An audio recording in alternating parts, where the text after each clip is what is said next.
I'm recording it too, just so you know, because that way we That's can totally process fine. stuff later. I am gonna have a lot of info for you. What's that? I'm gonna have a lot of information for you. Right. So I'll probably overwhelm you. It's not intentional, but I like to make sure you have all the information Sure. so there's no surprises. Right. A lot of what we talk about is related to the treatment Right. and side effects, how to manage those at home, kind of Right. what to expect. So we'll kind of go through all of that today. It sometimes takes about 2 hours to get through everything. So if you need a break, bathroom break, just shout. Okay. So before we get started, a little bit about me. So I'm Kara, I'm the clinical pharmacist, and I have specific training in oncology. So I've been doing this for about 20 years. So this is kind of my expertise area in pharmacy. I'll be monitoring your progress through treatment with the providers. So I'll look at all of your organ function, your lab work to make sure the drugs we're giving are appropriately dosed, all of that stuff. So besides that part, then what I do is education. Right. So I'll talk to you about this today, but if at any point you have questions about side effects, you can always ask the nurses in the infusion room, the providers, and then they can come grab me at any time to come answer Sure. questions. Okay? A little bit about this setup. So we'll do consent last after we talk about everything. We'll talk about home medications. We'll talk about the drug side effects. And then they did test you for some enzyme deficiencies that are required. Those enzymes are required to metabolize the drugs. And so those results are back and they're all normal. So that's good. Yeah, I saw them. Perfect. There's still, I think, some pending tests that aren't back yet. Those are less important for this regimen per se, but the 2 critical enzymes to metabolize the drugs that we're going to give you are normal. Okay. So we'll talk about that too. And then tomorrow is your scheduled first day of treatment. Right. So tomorrow I will come find you with a binder that gives general information about the cancer center. It's too much to do all of that in one visit, so this is the most critical stuff for tomorrow. Okay. And then I'll come bring you the binder when you're in the infusion Okay. room tomorrow, okay? All right, a couple of housekeeping. Your pharmacy is Safeway? Yes. Okay. So when we're finished here, I'll send some prescriptions for some symptom management Right. meds at home, like nausea medications, a cream Right. for your port Right. to the pharmacy. If you want to pick those up, today or tomorrow is fine. Okay. You could go grab them while Yeah. he's getting treatment, whatever. Yeah. Will he need the numbing stuff before his treatment? He It's a can. lidocaine thing that you Yeah. put They around it. they drew your labs today. Did they use Yeah. the injectable Yeah, well, lidocaine? I just said, I've got this thing, we might as well try it out. Yeah. How was it? Yeah, it was painless. Good. Yeah. So they can do that little injectable lidocaine the first time if you haven't picked it up. Oh, Yeah, they okay. did, yeah. Okay. Yeah. And sometimes people have an aversion to a needle for a needle, but other people are like, it doesn't bother me. I It's know. all kind of tailored to kind of what your preference is. Okay. Okay. But yes, I'll send those when we're done. So if you Okay. want to pick it all up, you Yeah. can definitely try it out tomorrow. Okay. And we'll go over how to do that when we get to home meds. Okay. Okay. And then we're going to talk about schedule of your treatments, kind of what the plan is overall, how your appointments will look when you get your schedule. And then we'll talk about drugs specifically in terms of side effects. Right. Okay? Okay. Does that sound okay? Sound like Yeah, a that sounds lot? fine. Sounds like a lot, but Yeah. I'm glad we're recording you. We'll come Yeah. back. We'll probably listen to you like 20 times now. You'll probably be like, well, once was enough. No. That's usually what most people say. Just know that all of this information that we're going to talk about will be in this handout. Okay. Okay. So you can always refer back to this. We're always here to answer questions, so I don't expect that you're going to remember all of this Yeah. either. Right. Okay. It takes a couple of cycles to kind of feel out. A lot of it is you don't know what to expect. Sure. But you'll have a good sense for kind of how you're doing and feeling as you move through the first cycle or two. Okay, so it gets easier with knowing what to expect once you've done it. Yeah. But they do have me slated for the 4-component cocktail. Is that right? Yep, so you'll get, and we'll talk through that. Yeah. It's called FOLFIRINOX. Yeah. Did you talk about that with Dr. Kimmy? Briefly, he Well, said there was one or briefly, two but, that, you know, yeah. I also know that it's, you know, the most common for this thing is one of the most common ones that you start with anyways, yeah, so. So how do you know that? Did you do some research, or did Yes, he of course talk I to you? did. Yeah. Okay, tell me about, well, tell me about your You know, research. I What mean- do you know about it? Because I like to have a good sense for what you've done, Yeah. because I can also fill in the gaps and make sure what information you found is accurate. Well, you know, I looked at the 4 components. I mean, so basically, you know, I run a laboratory already. Okay. So, I mean, I'm not, I know, you know, I'm not I don't know much about pharmacology, but I know a lot about chemicals. Okay. So, and I looked at them all, and, you know,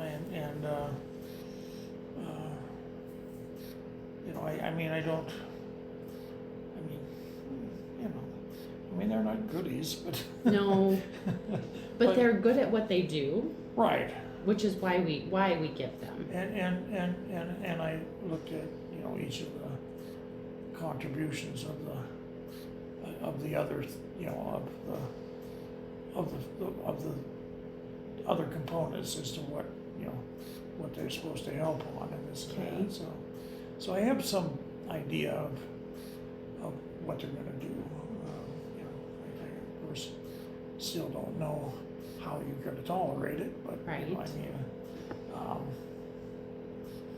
I mean, Are they gonna reduce it 20% still? That's It's kind of already what he had- reduced, Okay. yep. Yeah. So you won't start out with the full dose. right, we're at 80% initially Yeah. is what, Dr. Kemi told you. Kimmy said, yeah, he said he normally starts at 80%, and then you see how you, well, I think the implications was, because I'm in my 70s, they probably just stay at 80%, Most likely. yeah.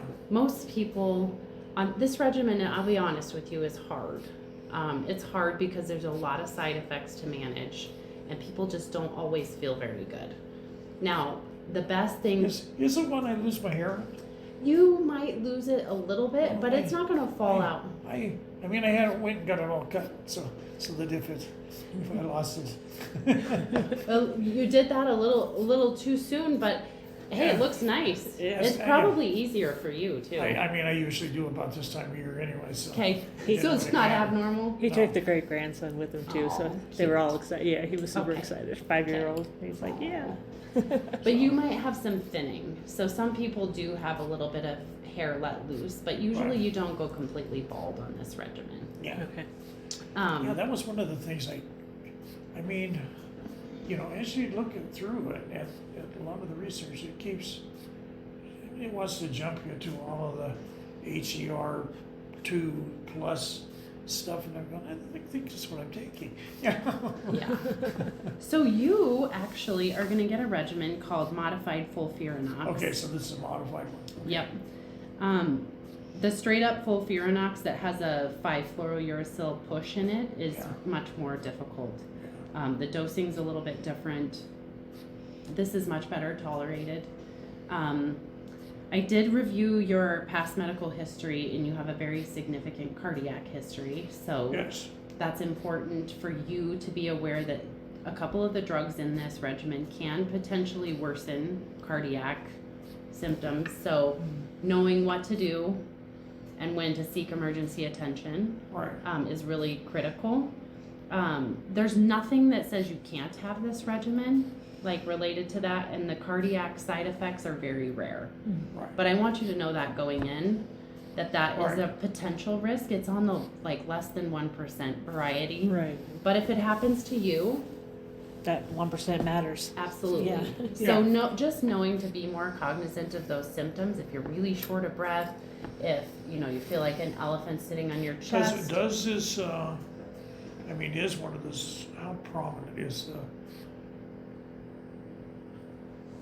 depletion of, I mean, does the breathing, I mean, how much does it usually affect the breathing for Well, normal people? the breathing is related to more of a toxicity from the drug is pretty rare. But with a cardiac history, COPD, Yeah, you might have symptoms quicker than someone else yeah. because you have some pre-existing conditions that predispose you to potentially Right, having. that's what, yeah. I mean, that's what I mean, normally, normally if I'm sitting in my office and working at my computer, I can get by without this thing because I sit at 90 or 91. Yeah.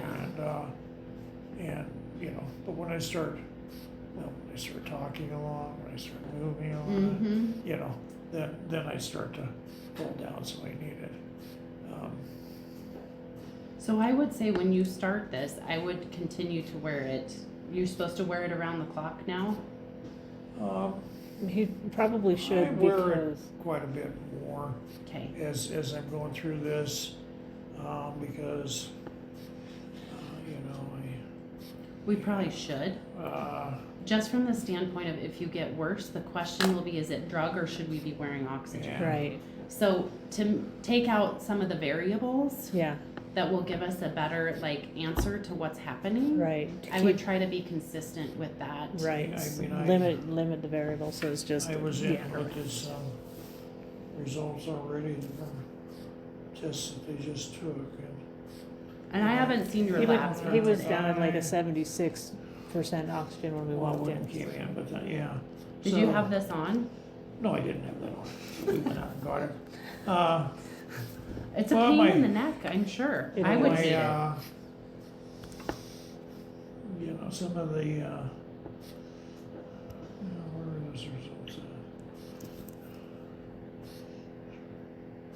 at? Is there a restroom close to here? Yes, if you go out this door, there's a door right there, Okay, like kitty corner. okay. And it's right, just right. Ah, You can see it probably. Yep, okay, thank you. You're welcome. And I think this door is locked, so just knock when you get back, because I Okay. won't see you. Okay, sounds Okay. good. Yeah, I noticed, well, in particular, I noticed that, I used to be all over, but as I've started wearing my oxygen more, my hemocrits are coming into where they're supposed to be. Look at you. Imagine that, right? Yeah, But I'm sure it's a pain in the neck. Nobody wants to take stuff with them all the time. It's just, it'll be Well, better for I your work on- heart I too. work on instrumentation, mass spectrometers and stuff like that, all of the time, and so sometimes it's real, so sometimes I have it at work and I don't take it back with me. Yeah. But now, I saw enough things Data? that are starting to line up that I'm kind of going, whoops. I've been in science too long to know that, I know what the data means, so, yeah, Well, I'm proud of you. yeah. Because sometimes when it's our own, like when it's ourselves, it's Yeah. easier to kind of dismiss some of Yeah. that because we know, Yeah. right? But yes, that will help you, I think, in the long run. Because if you do have changes, if that oxygen exchange gets more difficult for your lungs to Yeah. do, then your heart will suffer from that Right. too. And then you might have symptoms of that, which we want to try and avoid all of that. Get you through all of Right. this, right? Okay, so tell me a little bit about, so you work on lab equipment or you run, what kind of, is it like a, Well, we're an analytical laboratory is it So- here? in Laramie, Okay, Wyoming Analytical Laboratories. okay, So if you have a well got and you it. had your water tested, Mm-hmm, it's probably got my name signed off on it. okay. Uh, Well, that's what I was wondering, that's cool. Thank you. You're welcome. yeah, we mostly do environmental Okay, testing and this and that, and, but we do all kinds of stuff. And awesome. a lot of it's environmental related, so. Okay, awesome. So having your labs on your phone is a really nice thing So Yeah. you can kind of pay attention to those and kind of Yeah, ask questions, and yeah. all that looks pretty good from, But my platelet count that's, did it go down a little bit? well, Or it's where are we at? it's certainly down, still green, but it's not, you know, I'm not too worried. I can look back and kind of see. I'd have to look at all of your other data Yeah, I points. don't One know data that- point without others. I don't know that I'm not sure I have, no, see, so I guess it really hasn't changed much. You're kind of in that low Yeah. normal, which is totally fine. Your Okay. platelets will come into play in terms of treatment, because this Yeah. regimen can affect your bone marrow's production of Yeah. white cells, red cells, and Yeah. platelets. But we'll talk about that Okay. and kind of what that means.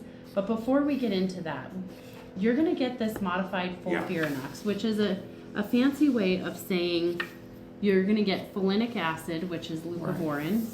You will get irinotecan, and you will get oxaliplatin, Yeah, and then you'll get a 5-fluorouracil pump.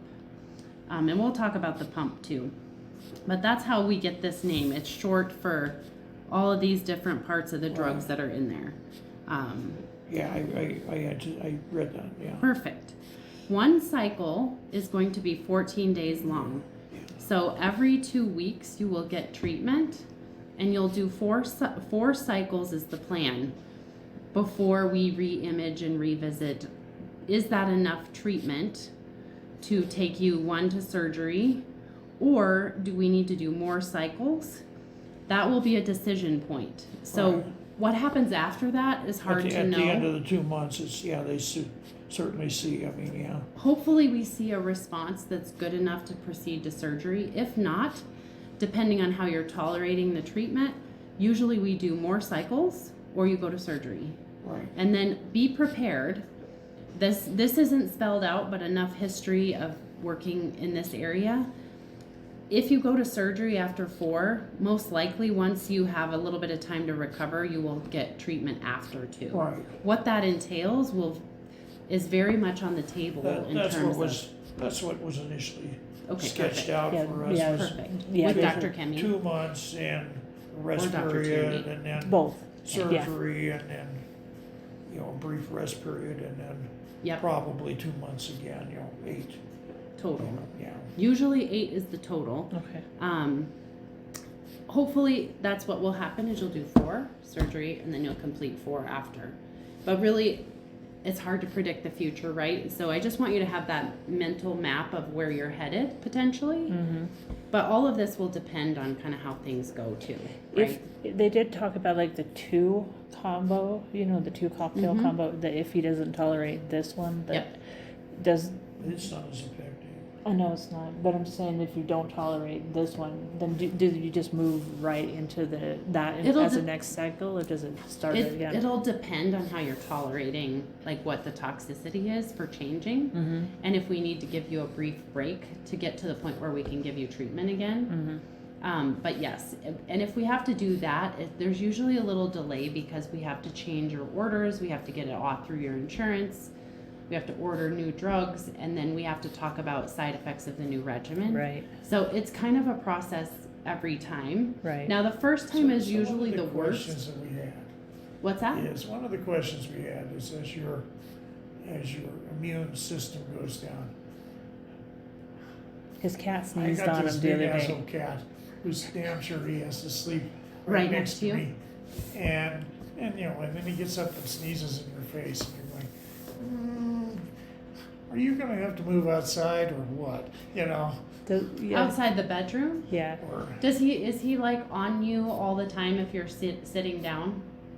Like, Yeah. is he like a cat that like Yeah, wants to be he's- close to he's- you? Yeah, he is his he buddy. follows Yeah. me around like he's a dog. Cute.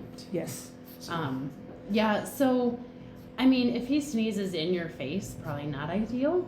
Because cats Right. can have lots of germs. yeah, Right. They have a lot of stuff in their mouths. right. Yeah. So maybe he shouldn't sleep with you, but also if you lock him out of the bedroom, he's probably gonna. Be pissed Yeah. off. Yeah. Yeah. Yeah. So that's gonna be kind of hard for you to figure out what to do with him. But Yeah. Yeah. we can also see how your counts do.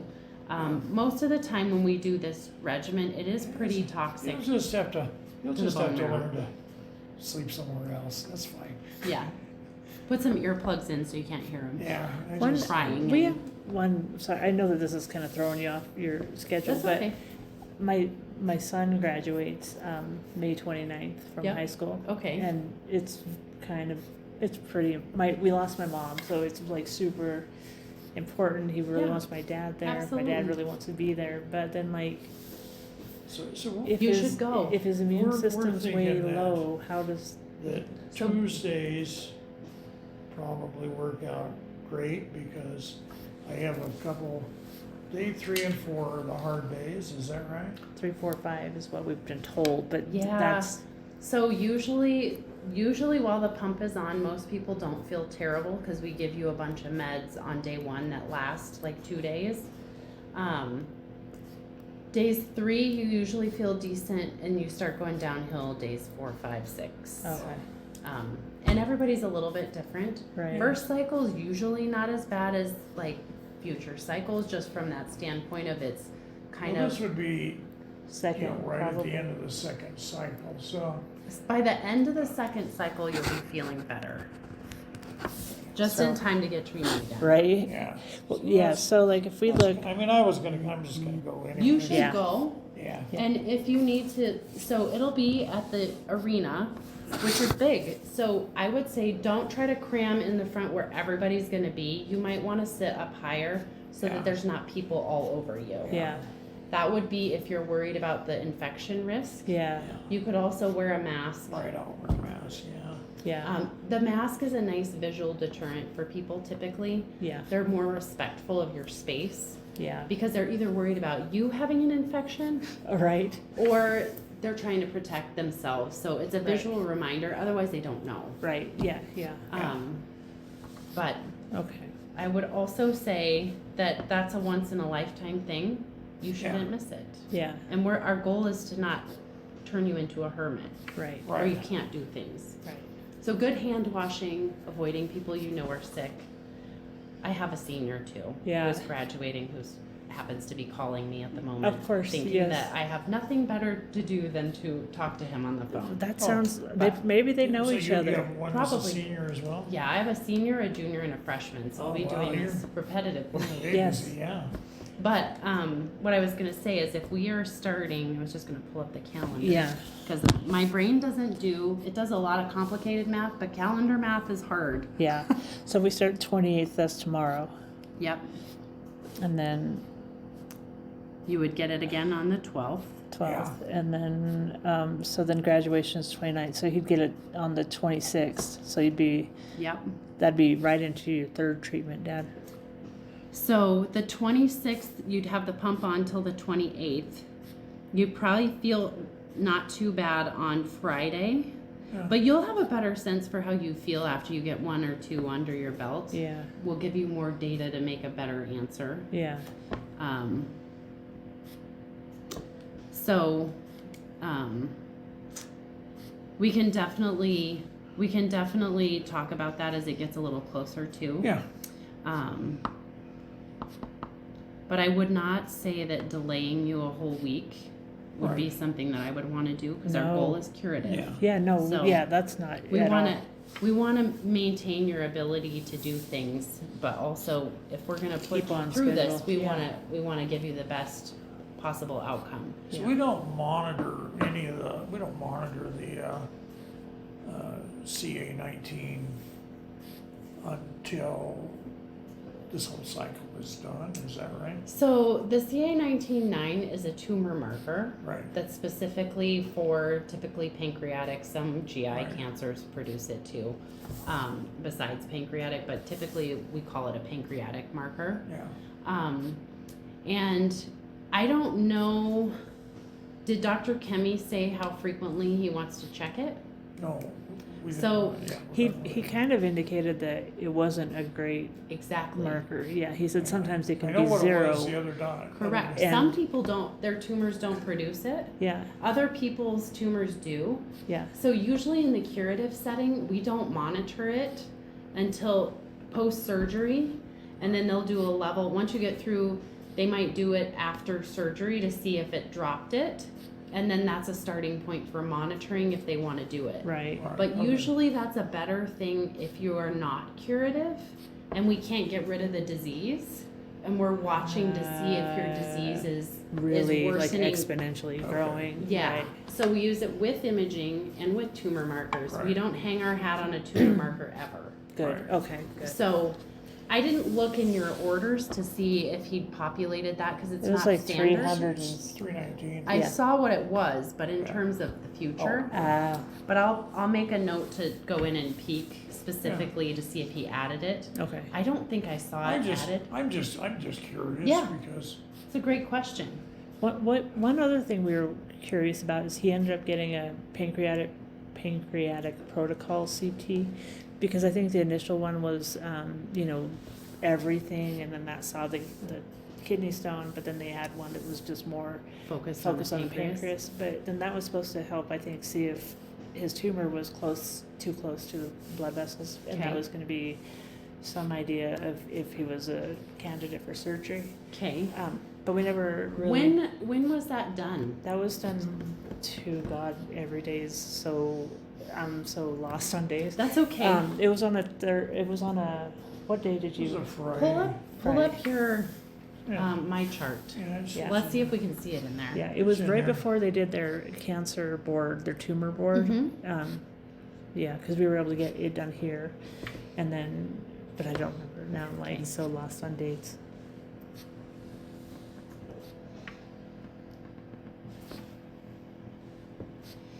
Okay. So There what it date? is, Right there. What date is that on? That might be the whole, Four that's, 17. Oh. So that's Is a that- 417, that's some, that's just, yeah. and then.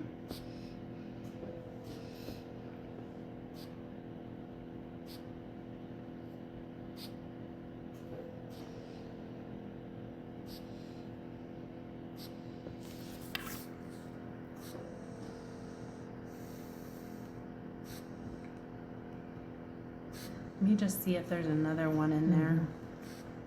Let's see.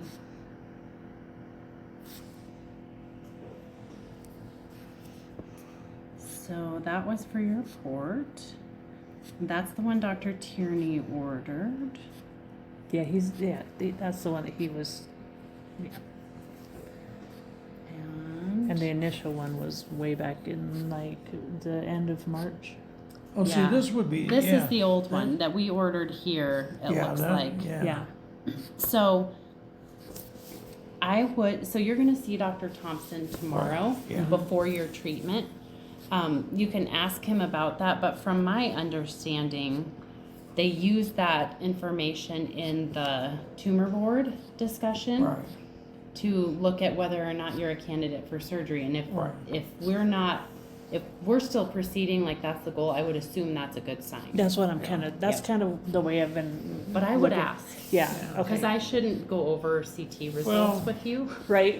Yeah. But because I Understand don't that. want to give you the wrong info either. Right. But it does, there's nothing in there that makes me think that Right. That he's you're not a candidate. I guess my question was, which I know that you might not have the answer for also, but if it is too close right now, but then he does treatment and it Exactly. shrinks, then it possibly that doesn't preclude him from being a candidate in the future, right? Correct. Okay.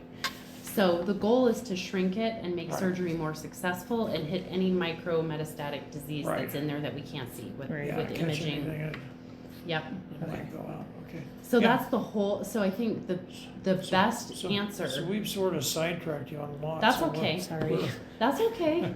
Well, I like to answer what I can answer, and I'll always refer you back to the provider to get the official answers. Right. But from what I know, the whole reason we're going to do chemo is to make it so that successful surgery is Right. a better option. All right. And so when you hit 4 cycles and they repeat your imaging there, Yeah. that's the definitive decision point that will tell us, Right. have you had enough treatment to make it so that surgery is more successful? Right. And that will be Dr. Tierney and probably Dr. Kemi and Dr. Thompson all talking Right. together. And the Okay. multidisciplinary clinic that Right. reviewed it all to begin with. Okay. Does that make sense? Yes. Okay. Yes. And the one, the CT you had in March was looking for a blood clot I believe. It was Kidney a, stone. it was a CTA. It was his CT, it was, we They kind came of to, did all of it. yeah, we came to the emergency room because he had a Well, kidney see, stone. So, yeah, that would And be, yeah. I mean, That's I had, the lucky I kidney came stone in, is I what we're had a- calling it, I was pretty sure it was a kidney stone, but I had also had pancreatitis. pancreatitis about a year ago Okay. or so, you know, and so and you know, I mean, and they don't feel exactly the same, but you know, the pain is so intense, you're kind of going. So I Yeah. came in and I said, yeah, I either got pancreatitis or I'm trying to pass a kidney stone. So they, you know, fortunately scanned both. Yep. And, Yeah. And, you know, and then he came back and wasn't very concerned about the kidney stone at all. He was going. all We had to ballistic come on- back on the on mass, a yeah. different Sunday for the kidney Yeah. stone again because that became Yeah, the least right. concerning thing, yeah. Well, I would agree that was a lucky kidney stone because a lot of times pancreatics are found when Well, it's normal. they're pretty advanced because Mostly normal yeah, they- it's not normal to catch them this early, and we know that, yeah. right. So Yeah, we want to give you the best chance in terms of evidence and also shrinking it so they can cut that out. yeah. Which is why we're talking about FOLFIRINOX. Okay. And so that's kind of the overall plan from my understanding. Now, I will defer you to the providers for the Right. official, and they may see things as we go that might alter that path to some degree, Right, but but for that's now, what we know right now, yeah, okay? Yeah.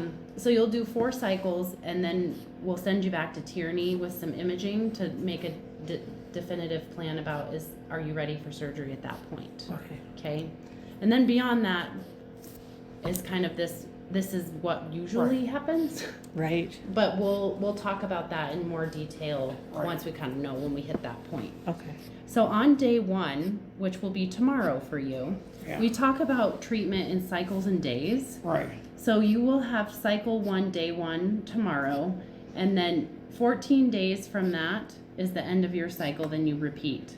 right. So all drugs will be given on day 1, and then the 5FU is a pump that runs over 46 hours. And does it hooks into the port? then? Yep. So Yeah. part of the reason you have to have a port is because you are getting drugs that can cause tissue damage if they're infused in these tiny little vessels. Right. They're called vesicants or irritants, Yeah. and they can eat away the tissue if they get outside of it. Yeah. So it's just like plumbing. So somebody puts something in your toilet can have a real problem with your interior plumbing, but if we dump it in the plumbing in the street, it's not going to cause a problem because it's diluted immediately because they're so big. right, That's the whole idea of the port catheter is dumping contents into the big vessel that's draining the whole upper body. right, So it's like dumping it into the big sewer pipes. right, So it's immediately diluted and it's surgically placed so we know it's in the right position. yeah, These are kind of, we think Yeah, we're in there, yeah. we might have nicked it, but then drug can leak out. right, and So- then cause more So damage. you just wear this little, Yep, it's Okay. about this big. It goes in a little fanny pack. And there's an electronic pump and then there's a cassette attached to it. The cassette is filled with drug and IV fluid based on the dose that you're supposed to get. So it's made the day of once we know your labs and all that stuff. so if this was a Tuesday, Wednesday and Thursday, you Yep. you So would have this little pump. And then I come in Yep. and have it, you'll be de-accessed. So De-accessed. it'll be hooked up to you and you can't shower with it, but it's got long tubing so you can set it on the nightstand. You have a cat, so if the cat is all over you all the time, cats chew tubing. Yeah. So just be Yeah. cautious of that. Might be another reason to keep the cat out at Yeah, night. yeah, yeah, My cat was he's too lazy to do that anymore. he is a big fat cat. a big fat cat. And when he was younger, he was still a big fat cat, but Uh-huh. he got lazier as he got older, right? Right. Yeah, But he was obnoxious at night. Yeah. Like claw in the like strings on the blinds and he would shake it. Oh, yeah, Like, hey, wake up. yeah, Yeah. So cats can be he's he's trouble. mostly, get up and lay on stand his, there, and, I mean, 5:30 in the morning, he's pretty sure he needs fed, so he's Oh, gotta yeah. be right up there, and he's going like that. It's And like trying to 5:30. wake you up. Plops on top of his keyboard or wherever he's at. Yeah. Aw. Yeah. So yes, the pump will be hooked up after all of these are infused. How does he make sure it doesn't get like knocked or? So they'll secure it. Okay. There's a whole bunch that Okay. they do. Okay. Yeah. Once you see the first time, you'll be like, oh, this ain't going nowhere. Okay. Gotcha. Okay. But you just have to be cautious with that tubing for those 46 hours, not doing stuff where you're going to get it. So I would suggest probably not working on equipment yeah. while you have it attached, because it can catch on things, and if it catches, it can dislodge the needle. Yeah, So paying attention to if there's any fluid leaking, if you feel like it's wet underneath the dressing, like you call us right away, because we don't Yeah. want the drug sitting on your skin. Yeah. It will Right. irritate it. Okay. So 46 hours that'll run. It's an electric pump, so it's got new batteries every time we put it on you. Will run at a set rate, and the pump is locked, so you can't mess with it. The only thing you can do is turn it on and off, because if you have a leak, we want you to be able to stop it so that it's not infusing Right. all over Everywhere. the place. Okay. Yeah. So at 46 hours, so if I wrap up at 4 o'clock at night, then I would, or 4 o'clock in the afternoon, then I would have to come in about 2 in the afternoon Roughly, to get yep. it taken out. And they'll try to estimate what time and change your appointment, but usually they tell you if it starts alarming. Sometimes they run a little bit faster Yeah, than the 46 hours. So if it's alarming, you just come in, Okay. because you'll get tired of that noise. Well, what happens if it's like middle of the night sort of issue? There's someone on call always, Okay, and okay. they'll give you that number. It's so we rent our pumps through Infuse System, Okay. and they have nurses on call that you can call at any hour. Okay. And the phone number is, I think, a sticker on the pump itself. Oh, okay. So Yeah. easy. Okay. Yeah. And then usually if there's something that they're concerned with, they'll send you to the ER, like to have the nurses evaluate it. Uh-huh. And then usually they call whoever's on call for us Okay. to Okay. come in. Okay. So usually they go smooth. But yeah, they're kind of obnoxious. yeah. The whole It'll thing be like is. a second, third appendage that you have to worry about where it's at. Yeah. Like an extra arm. But usually people do quite well with that, Okay. with the pump. It's just getting used to it. It does make a little bit of noise. It's not as loud as your oxygen, Mine but is- you'll hear it. Yeah. Mine is louder because they That's okay. dropped at about 10 feet one time. Whoops. Then it kept working, it still works, but it was noisier. And But then yes. well, as soon as I get another $1,800, I'll get a new one. Well, it doesn't bother me, but you might hear that noise, and usually people don't sleep well with the pump attached, because every time you move, if you're kind of a restless sleeper, you're thinking about where's the tubing, Yeah. so don't be surprised if you don't sleep great. Yeah. That's why, yeah, I don't sleep well ananyway, so I Yeah, wouldn't same. notice. Yeah. Must be my age, I I think. travel It has to be. some, and I take this I'm gonna blame it. with me. I travel some and I take this with me at night, and so, Okay. you know, I'm used to having a short tube that I have to, Yeah. What if he sleeps on that thing? Well, you'll adjust based on how the port feels. Most Oh, people yeah. don't they sometimes don't like to lay on that side because it pushes, depends on how healed it is too. Yeah. If it's been in there for a while, usually, Yeah, he only People just don't- got it Thursday. Yeah. Yeah. so it's probably a little tender to probably twist your neck because they usually go up through, like there's a little stitch up there and things, but I think they couldn't get it in his neck, and it's You're like right, through I the did read arm. that. Yeah. Yeah. Yeah. that's right. That's who, you're that one. Yeah. I remember that now. When you say that. yeah. yeah, And is it on the right side? Sun right there. Okay, yeah, it's just on the right side. okay. So just being cautious of that as it heals, and once you're accessed with that for the pump, just being more cognizant of it being there. Fortunately, on the driver's side, you're gonna avoid that side. yeah. But if you're a passenger in the car, sometimes just be cautious of that.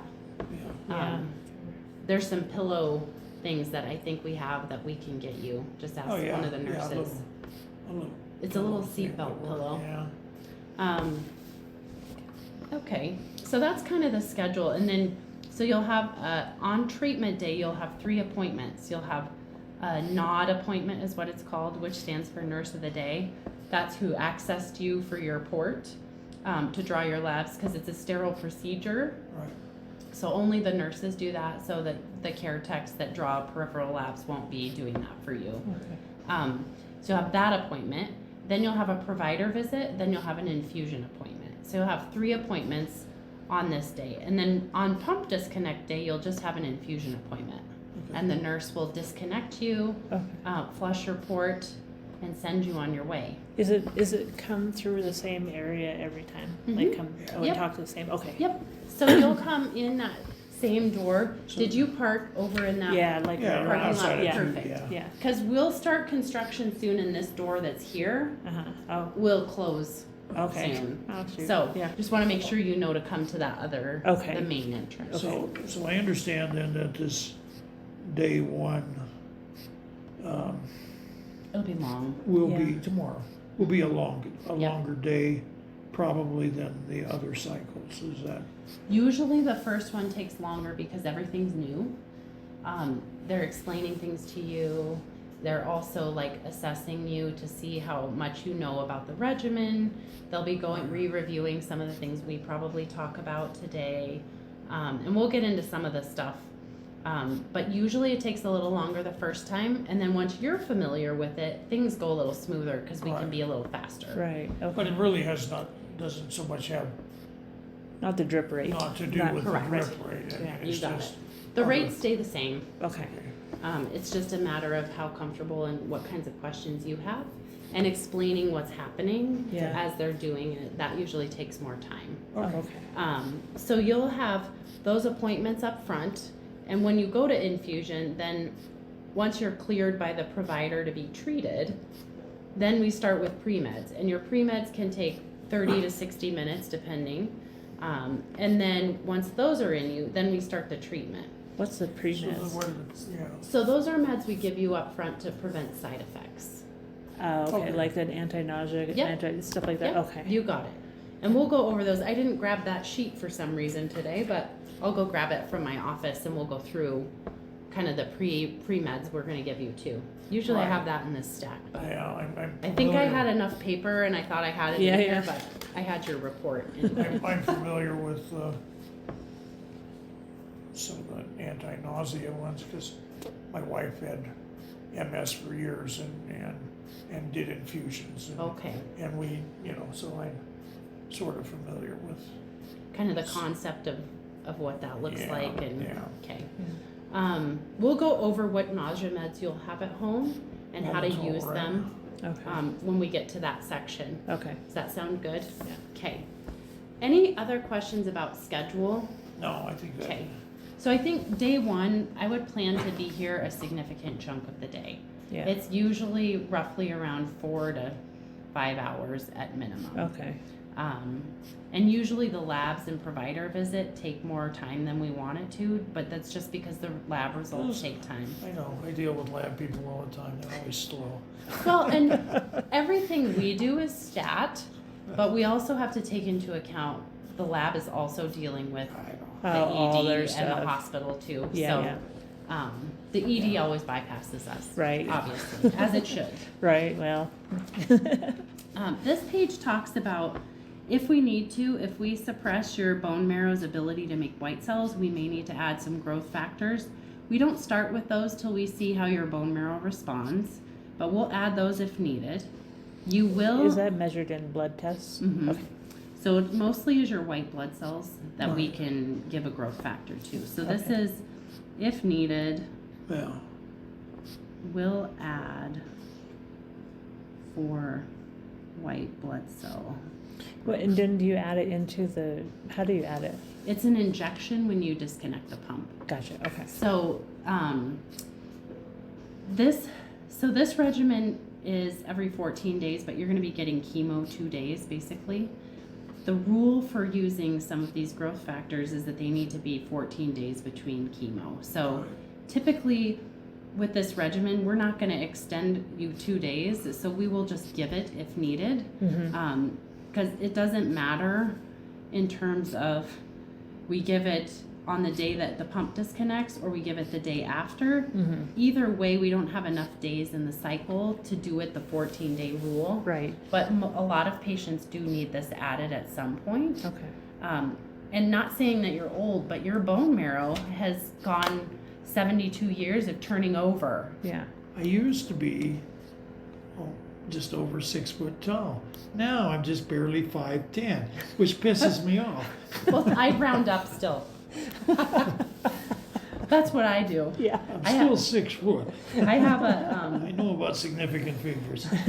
I have my son who's graduating. He's 6'4", Yeah. and he'll be real mad if he loses Lo- inches oh, because yeah. that's a big deal, right? That's how, yeah, my son, Was yeah, he- he's 6'1", and Was he's, yours a football player? Mm-hmm. so is Oh, my, son. so is my, Colton Denham, do you Oh, know him? Yes. Yes, Sam okay. Harshberger. Oh, God, they're good friends too, good, yeah. I'm so antisocial. Like Oh, same, I'm like, go, Yeah. watch, go home. same, Like, I'm totally, yeah, same. not because I don't want to be. I'm just. There's a I- lot of life to do other, besides, Absolutely. yes, I totally, Yeah. I And totally when understand. when they're with me, it's just me and the kids, so it's a lot to Yes. coordinate their lives with me working. Yes, Yeah. yes, So- yeah, like to keep the whole ball rolling, it's, yeah, Absolutely. yeah, That's Yes, so funny. it is, well, yeah.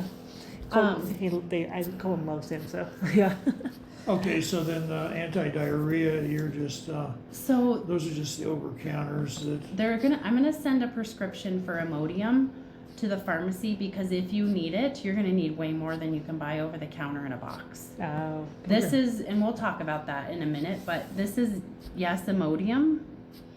So you can buy it over the counter, and if your insurance doesn't pay for a prescription, just make sure you have at least a box to start. Because if you need it from the irinotecan, you will be taking it a lot. You'll take it beyond what's labeled on the box, and we'll go over that in the home medications. Because that's one of the big side effects is diarrhea from the Sounds like a irinotecan. lot of fun, Dan. well, We talk about poop a lot. Sorry. I'm gonna apologize It's now. okay. that's fine. But the Imodium over the counter, and then as a pre-med, we'll give you atropine. Okay, And it's a small dose, but this drug, irinotecan, has two different mechanisms that cause diarrhea. So the first mechanism happens during the infusion. You might feel it's an anticholinergic response. So you'll get sweaty, you might start to salivate, and you might start to get some abdominal cramping, like you all of a sudden have to poop. If you notice any of that, you tell your nurse right away, because you may be having that reaction to the irinotecan. Now, Dr. Kemi, it looks like prescribes this automatically as a pre-med right before your irinotecan infusion. Usually we wait to see if you need it before we give it to you. We'll probably give it to you up front, but you can have another dose during the infusion if you're having those symptoms. So we'll talk about that when we Yeah, get to the okay. side effects, but this one is here. We give this to you. Do some of these side effects, do they kind of hit even while you're being infused? This That one? diarrhea, this acute thing can. Okay. You can have a reaction to the drugs themselves. That would happen during infusion. A lot of things are going to happen later when you're not getting drugs. sounds like a crappy time. Literally, Literally. Yeah. it will be. But we will support you through it. You just have to make sure you're telling us how you're doing at home so that we can help manage those side effects Right. to keep you from having side effects that put you in the hospital. That's the last place we want you, and keep you feeling good enough to keep doing, your day-to-day life. But sometimes that you have to tell us what's happening. Sure. Do you ever kind of recommend briefs? Yeah, absolutely, especially if you're having a lot of diarrhea issues. Yeah. Because this, I will tell you, if you get the cholinergic irinotecan response, you can't control it. It's the drug and how it reacts with your body is Yeah. going to just make it happen. Yeah. Some people can't make it to the bathroom. Okay. So if you're noticing that, there's nothing wrong with doing that. All right. Better safe than sorry. Yes. And we definitely, I would say, if you're worried about it and after, especially after the first infusion, you know that that's an issue, definitely briefs during infusion while you're here. Because Mhm. even getting from your infusion room to the bathroom can be tricky because You you're bet. tied up to a pump, so you can't do it yourself. Right. And it's the first time, so you're like, I don't know, I can't tell. And then all of a sudden, Yeah, it's So- there. so It's don't, happened. Yeah. if it happens, don't be embarrassed. It happens to patients all the time, and it's all drug related. Yeah. Okay. So, I guess would somebody be able to help him clean absolutely. up? Okay, yeah. Yes, and we'll, So you don't have to, yeah. yeah, and are you gonna be here for his first Yeah, treatment? yeah, Yeah, yeah. that's, There's just too So much, I what, didn't know uh, what, you know. do most people going through this, do they drive themselves here and drive themselves home? Or do So, they have a driver for going home usually? it depends. So what I will tell you is it's always good to have people with you on the first cycle. Yeah, And the reason is we're gonna be throwing, just like this, a lot of information at you. yeah, And it's best if someone else, you have two sets of ears Sure. to hear, because you'll remember certain things, but because it's happening to you, you're just in kind of Yeah. this survival mode, and you'll be focusing on kind of what you need to do at home too. Right. yeah, So that, I think that's good. Then once you figure out kind of how cycle one goes, you can drive yourself to and from.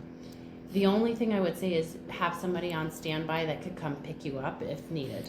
Yeah. Because if we have to give you drugs that affect your mental decision making, like Right. Ativan or big IV Benadryl doses, yeah. then you shouldn't be driving. Yeah, okay. Right. But typically, most people can drive themselves after the first Okay, cycle. Let's, Yep. yeah, I mean, I realize it's gonna vary with person to person and this and that, but, I was just curious Yeah. what the norm was, yeah. And you don't have meds as pre-meds that are planned that should prohibit you from driving. But with the first treatment, we never know if we're Yeah. gonna need to, because you can react to things. So, Yeah. always best to have somebody on standby Yeah. too. And like, if he has, like you're saying, the big Benadryl, Benadryl, Uh-huh. so is that like he has an allergic reaction or If he has a something, and then reaction, boom? yeah. Okay, that's sort But- of like the counteract, yeah, Yeah, so that's one of the drugs that we use if you do have a reaction. okay, We're gonna use atropine, because usually the irinotecan, it causes a reaction in your bowel, and that's the drug that we use for that acute early onset diarrhea. The Imodium comes into play 24 hours later. Yeah, The mechanism of the diarrhea is different. yeah, And that's what we were looking for with this testing, is to see if you have a deficiency in the enzyme that breaks down the irinotecan and the byproducts of that. If you don't have it, you will have much more diarrhea and Oh. much more toxicity to your bone marrow. So if you have a deficiency that's evident on genetic testing up front, we would adjust your dosing based on that. So that's why they did that testing for well, that they drug. haven't done the genetic testing yet. This is genetics for drug metabolism. yeah, this was at first when we were Oh, there, okay. they, yeah. So But you have to genetic go to testing on your tumor is a whole different thing. Yeah, Okay. we're going to, May 4th, or, yeah, Colorado on May 4th Okay. for that, some Yeah. genetic testing, So you'll go to, is it a genetic counselor? I think so, Yeah. Okay, and yeah, they'll evaluate family history. I think so, yeah, Okay. he's supposed to do, and then they're gonna Perfect. pull some blood too, right? I guess. We don't- Usually we're not they really do. sure, okay, If they find that you're high risk, based on your history and your screening, which I don't know if they've done that already to send you there, or if they're gonna do that at that visit, but they usually go through a huge family history with you to determine kind of your risk level and what Yeah. testing is appropriate. And then if it's appropriate, then they would do all of that, have you sign consents for testing, Yeah. and then pull blood and send it off. okay, Sometimes there's other testing, so that's genetics. This is just kind of genetic drug metabolism testing that they did. And then there's tumor genetics, which, you're not at a point where they would do that because they need tissue for Right, that right. typically. But anyway, there's Yeah. lots of different pieces Yeah. to that. But yes, so Yeah. the genetics part will give you more information based on family history, what's recommended for screening. And then you'll have some nausea medications at home, and you'll have prochlorperazine or compazine. And then you will also have ondansetron or Zofran. So those are the things that kind of we're going to talk about as home meds and pre-medications. These bullets talk about, there's lots of things that can affect drug metabolism. So home medications, you know, if you take anything over the counter that's new or somebody gives you a new home med to take, we need to know about it so I can make sure it doesn't affect your chemo metabolism, either to make it more toxic or to make it less efficacious.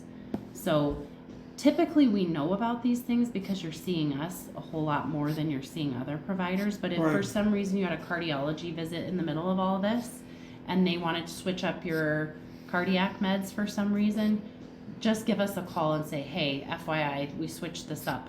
Right. And then I can look and run it through a drug interaction Yeah. screen. Okay. Okay. Okay.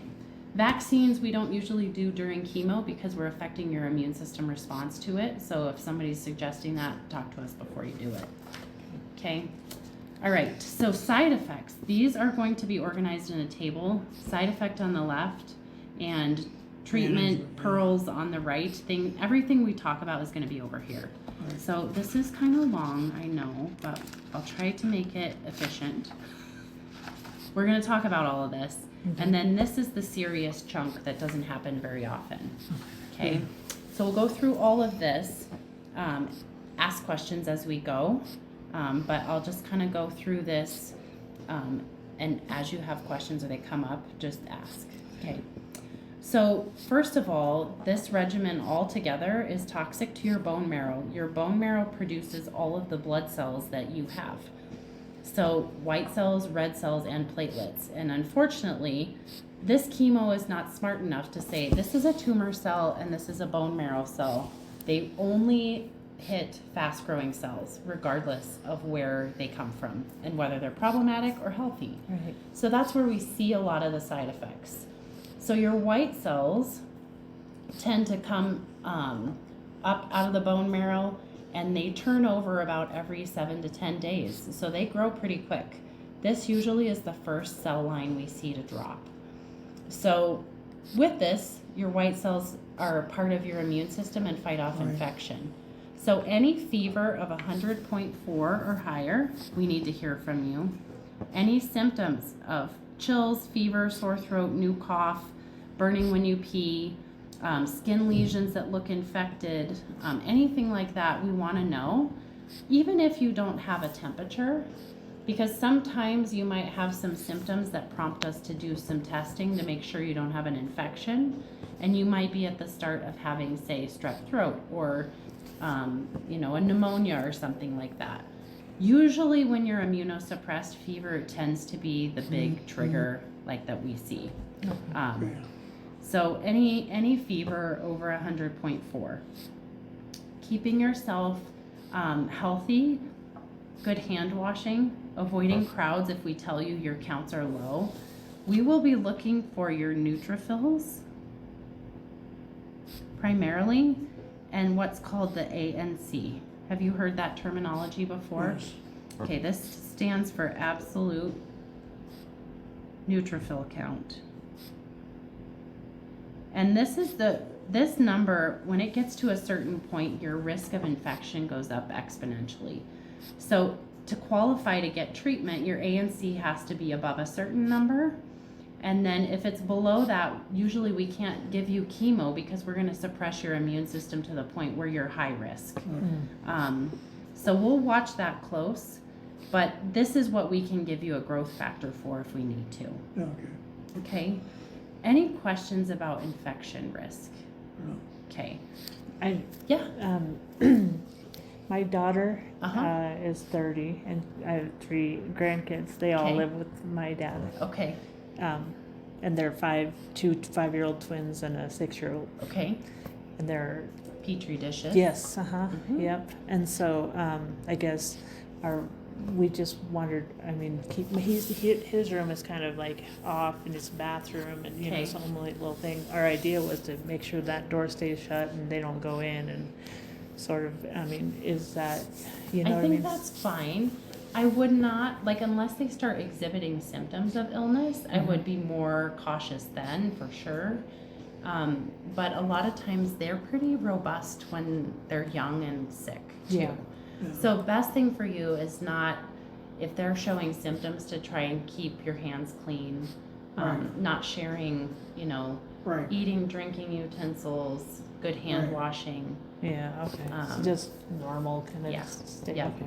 And just being aware that if they're sick, being hyper vigilant about watching you. Yeah. Yeah. And any sign or symptom, you let us know right away. Okay. Because now you have a higher risk. Because if your counts are low and you're exposed, then if you start to have a fever, I would definitely be concerned with whatever they had Yeah. is Yeah. what 'Cause- we're going to see in you. Right. Yeah.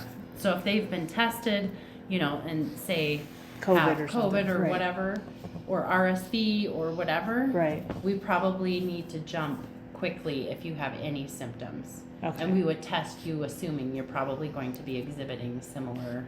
Of what they have. Mhm. Okay. Yeah. Yeah. Well, luckily, like they're going into summer, and you know what I mean. So hopefully, Where's the, And they'll be outside more too Yeah, with the weather exactly. changing. yeah. Yes. And my daughter's a teacher, so she won't be, Okay. at school. So, Yeah. and knock on wood. Well, I mean, Yes. not that this is great or great timing, but Well, there's you never know, good timing for No. this.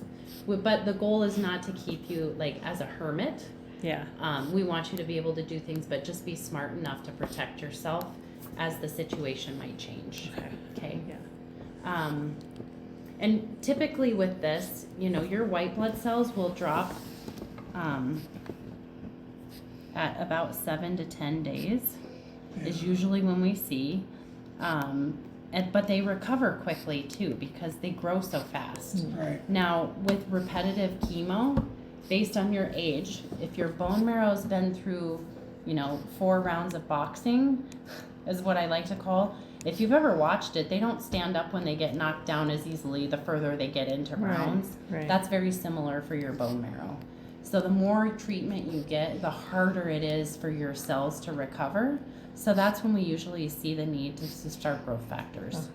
Okay. But this is one that we'll watch and we'll bring you back. You'll have a 1 week tox yeah. check, which will be labs and a provider visit to check for this to see how low they get. Okay. That's a week after every the treatment. minute, Usually initial, Oh, and okay. then once we kind of know Uh huh. if your counts tank significantly, we add growth factors. Gotcha. We'll maybe continue it for another cycle or so, but it's really dependent on how you're doing too. Okay. there are, the minute it gets known that you have cancer, probably of any type, I mean, your Facebook is flooded with all kinds of Oh my God. Yeah. things that, Try this. Try this. boost your immunity pills and do any of those work? So those can be problematic because they're usually loaded with high doses of vitamin C. And I think I printed your med list, but I didn't grab it off the He printer. takes vitamin C every Yeah. day. Yeah. So I would say don't be doing that. No vitamin C. Eat it. So eat oranges, things high in vitamin C, because high potency tablets of vitamin C, it's an antioxidant. Right, So what we do with chemo is it creates free radicals that go Right. and kill your cancer cells. Vitamin C will scavenge those and prevent them from doing the damage we want. Gotcha. So you can eat vitamin C, but if you take it as a pill, usually you can get way more than your body needs, and that's when we run into problems. okay. But, okay. Well, that's, Especially- that's more or less what I suspected, but, What about vitamin D and all You that? get, You need a normal vitamin D. So you're on a vitamin D, I I think. take 2,000. Is it D3? Yes. Okay. And You that's also take B2, a B complex. okay. Uh, And D is okay. B is okay. If it's a B complex, it's probably got B1, B6, and B12. And 12, yeah. It might have some folic acid. It does have folic acid. I would think folic acid and 5-FU. I think that's okay, but let me check because I don't think the complex was on there. Yeah.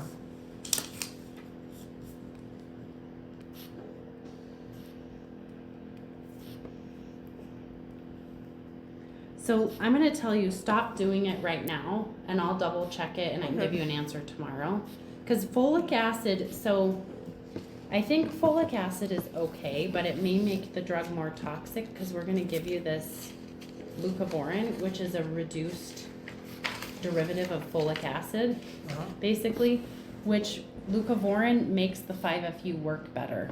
So it makes the cells more sensitive based on the way this mechanism works. So what's weird about that is we want this to be more toxic. That's why we give it together. Right. So I don't know if I want you to have more folic acid. Okay, So let me look at that. sure. Yeah, So that it can kind of break down the casings around the tumor. Is that why? So, well, so this drug is called an antimetabolite. So it works when you're building DNA base pairs and mRNA and all of that in the cell. So it's basically mimics what one of the base pairs is, like structurally. Mm-hmm. And so then it stops production of the cell from producing proteins, and so then the cell dies. Gotcha. And the leucovorin makes that mechanism work better. Right. Okay. So if we have too much of that, I don't want you to have more toxicity from the 5-FU, which is what I have to look up if the folic acid is significant enough So- to so- increase so- the So toxicity. then the other one too, and it wasn't on my list, it is now, Uh-huh. but, well, NAC, N-acetyl, Anacetyl and cysteine. yes, Cysteine. acetylcysteine. You Did you know, just start that? What? Did you just start doing that? No, I've been taking it for my lungs for quite 6 months probably. I just keep forgetting to put it on my list. Okay.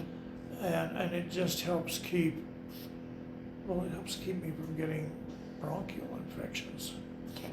Uh, Let me see if I can find that in my natural medicines database and see if, yeah, I don't know that one off the top of my head. yeah, But if you have these bottles, bring them with you tomorrow, because a lot of times they have extra stuff in there. Mhm. yeah, Because if it's an over-the-counter herbal considered, they're monitored and regulated as Sure. food products. So they can have lots of stuff in there that they don't have to really Right. prove anything. Right. So I'd rather know if there's other stuff in there. yeah, that's why I'm bringing it up. So, Yep. Yeah, So if you want to bring both of those bottles with you, then I can double check how much in terms of milligrams And if are in there. he should have Yes, them or not. Okay. yeah. did you, on your medicine list, did it list the, CoQ10? No.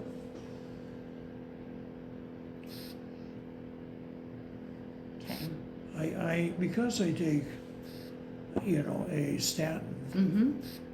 yeah, I mean, without the thing, I just lose all It's my like- muscle strength, and I literally can't move an arm or can't bend You my have neck. muscle weakness? Do you have Mhm. muscle pain from it? Well, if I don't take the,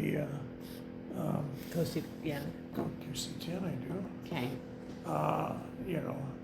so it's, Did cardiology have you start that with it? no, but they've never objected to it. Okay. They all know about it, and they're all going, yeah, go ahead and keep going then, Okay. so. Usually that one's not typically problematic, but if you have that too, bring it in so I can see what dose it is, because I think there's some high potency ones of that It's too. 400 milligrams, 400. yeah. Okay. I will look those three up and add them to my interaction check. Okay. Yeah, And as you just go through verify. that list, I didn't hear you say it, so yeah. And you have And I've been doing it for Years. 10 Okay. years, okay. 20, 15 years. Okay. Really, there was one of the normal statins that they give you really hits me like in 2 days. I can tell when I've had it, because 2 days later, Was it a torvastatin? I Yeah. think so. Yeah. yeah, but the other ones, this one I seem to tolerate. Well, you're on rosuvastatin, Yeah. which is a high potency one, which is good. Yeah, Because based on what I could investigate about your cardiac disease, you need to be on a high potency one. right. So that's all good. Yeah, and it keeps my total lipids are hardly over 100. Good.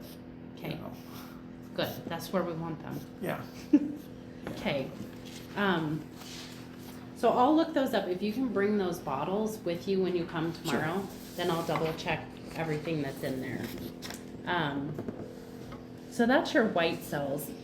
Other questions that you have about white cells and infection No, risk? no. Okay. Your platelets are the other thing that will drop. You're taking an aspirin. Aspirin affects your platelets' ability to stick together, which we usually like that in cardiac patients for that reason. When we tank your platelets, now you have 3 platelets and now they don't work together, so your bleed risk goes up. What dose of aspirin are you on? Is it a baby Well, aspirin? Normally, it's usually, A 325? I think it's a 200, isn't it? That's ibuprofen. Probably is a 325 then, yeah. Okay. So double check what you have with that too, because Yeah. 81 versus just 325 like- of aspirin is a big difference. Plain old Norwich aspirin. Well, they call it a baby aspirin. Is it coated? No, it's not the coated, it's not the 80 milligram. Is the coated. big one? Yeah, it's Okay. a big one. Is cardiology tell you to be on that 325? Not I'm quizzing you specifically. now. I know, not specifically, but Okay. but they also have never complained saying, just do the 80, so, yeah. Because in your med list, it doesn't specify a dose, I don't think. So Right. that's why I wanted to ask you. 325 will increase your risk of bruising and bleeding more than an 81, but I'm not going to tell you to change it because I don't know if cardiology wants you Not on right. that dose. But just know if we drop your platelets to less than 100, which it'll report them as 100 in there, but it's like 10 to the Sure. 9th, whatever. Sure. So it's like 100,000 platelets. Right, That's when your bleed risk goes up. And when we start to question, do we hold treatment, do we not? Many times we will allow your platelets to be lower than this and still treat you because you still have enough to clot, it just takes longer. right. So it's not a hard and fast, but that's the point at which we start questioning the provider and say, hey, do you want us to proceed?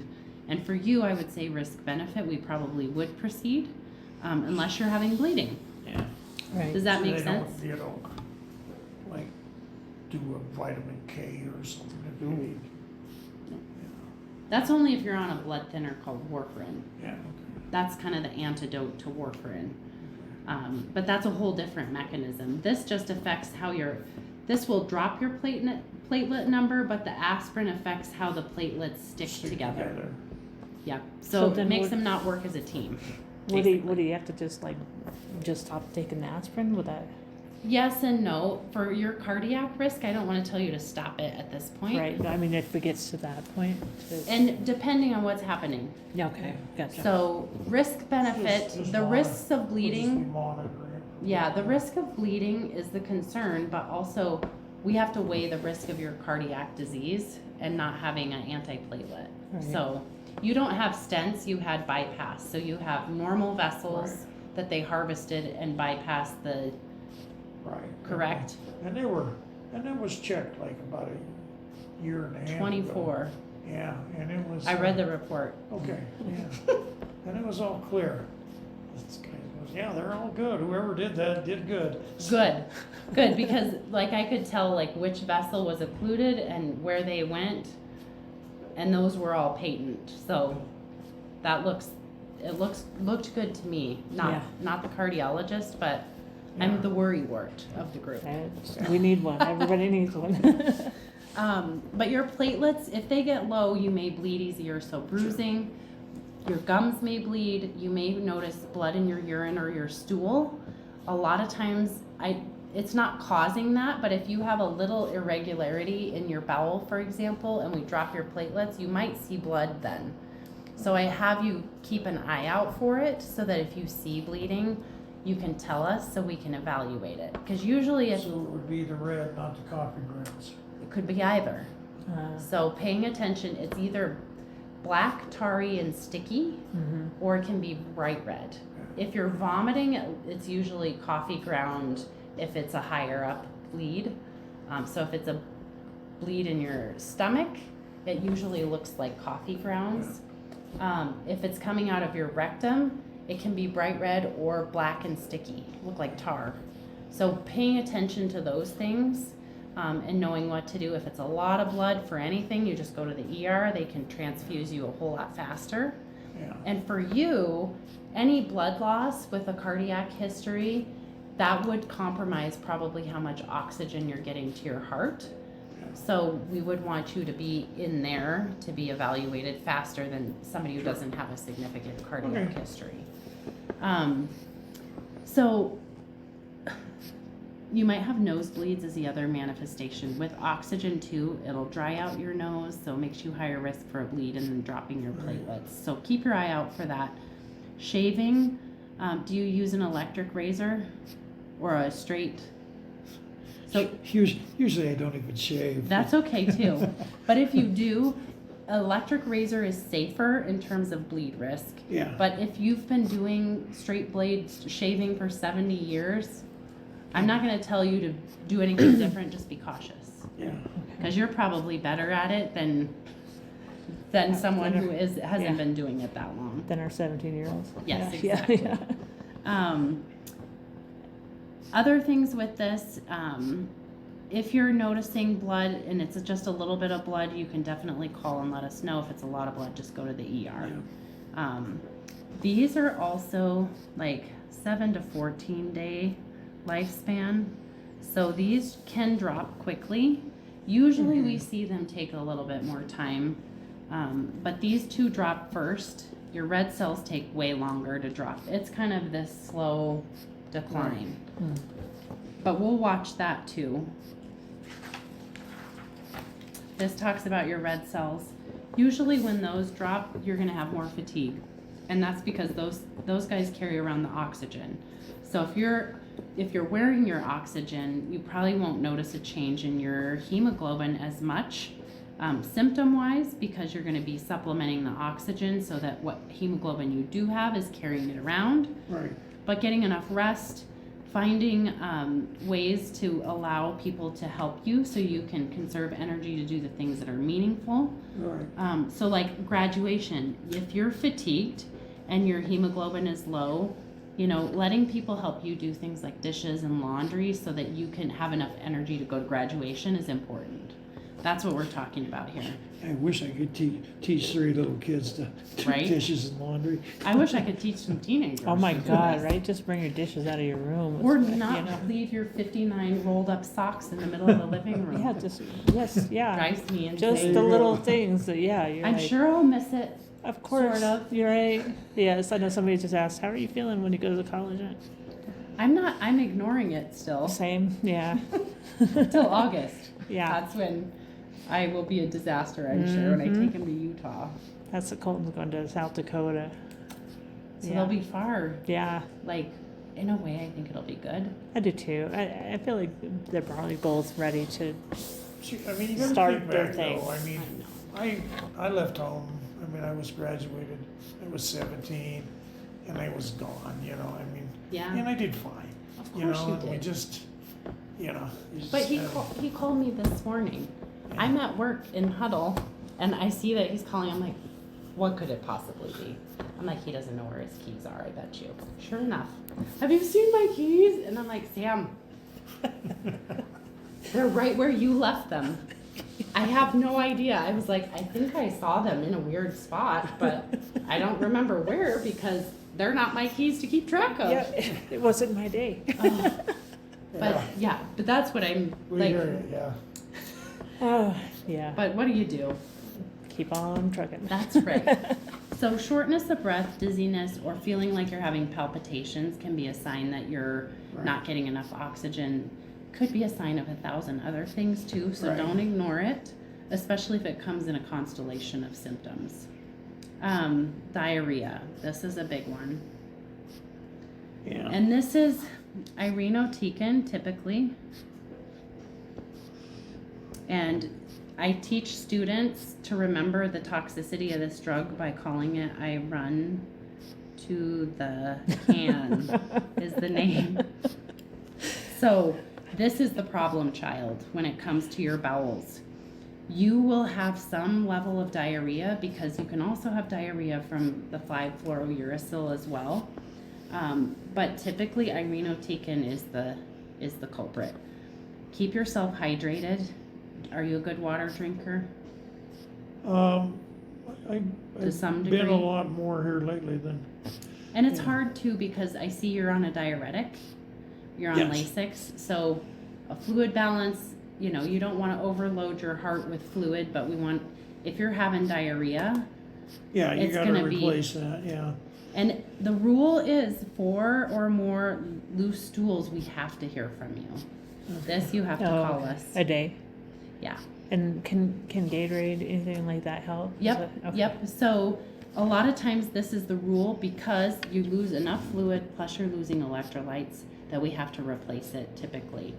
Now, keep in mind, if you are on Lasix, you will lose fluid automatically Right. because that's the goal. Right. So if you're having this on top of that, we might bottom out your blood pressure. So, Yeah, I mean, usually the Lasix is, you know, I mean, it usually gets me, I mean, I take it at 6:30. in the morning, And by 8:30, I peed 3 times, Yep. and that's pretty much it for the day. I mean, Yeah. you know, I mean, that's, yeah. so we'll watch your blood pressure too. A lot of times we have to adjust cardiac meds.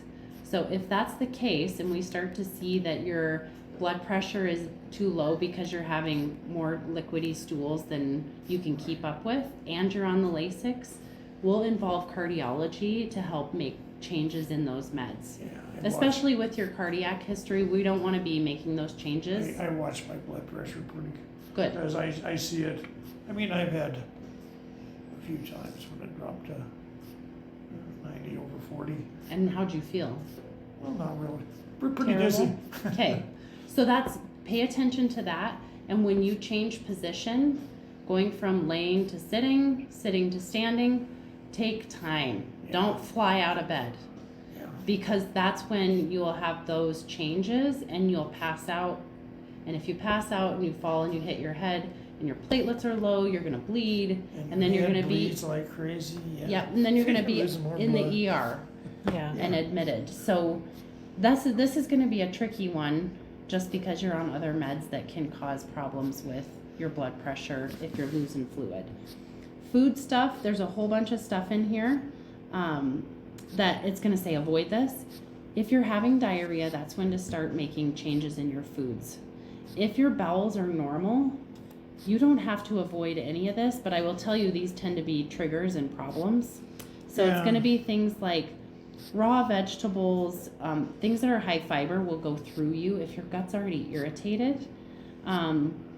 Dairy usually is problematic. Anything that produces gas, like broccoli and beans. You know, we joke that my dad should not eat chili ever because of the beans. If you're someone like that and you're having diarrhea, that will make you miserable. Yeah. So you'll start to cut those things out automatically based on how you're feeling, but these tend to be kind of triggers. Spicy, greasy foods, and dairy. Some people tolerate dairy better than others, but only if you start having diarrhea do you have to start kind of cutting some of this out.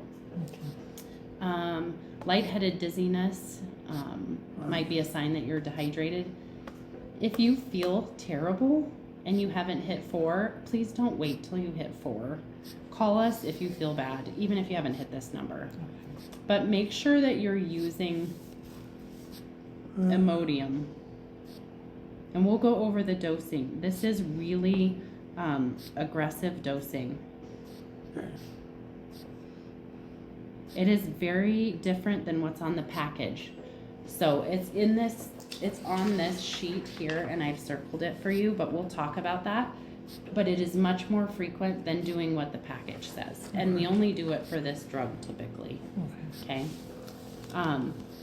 If you have fever with your diarrhea, you need to call us because it could be an infection Okay. in your bowel. Don't do the Imodium till you call us Okay. if you have a fever. Want me to write that on here? Is this sort of like at, these things can happen like at any point? Yes. From here on out? Yep. Okay. Yep. No matter at what, where he's at with the, okay. Usually you'll have a period of time that you have more diarrhea than others as the drug's working through your system. Right.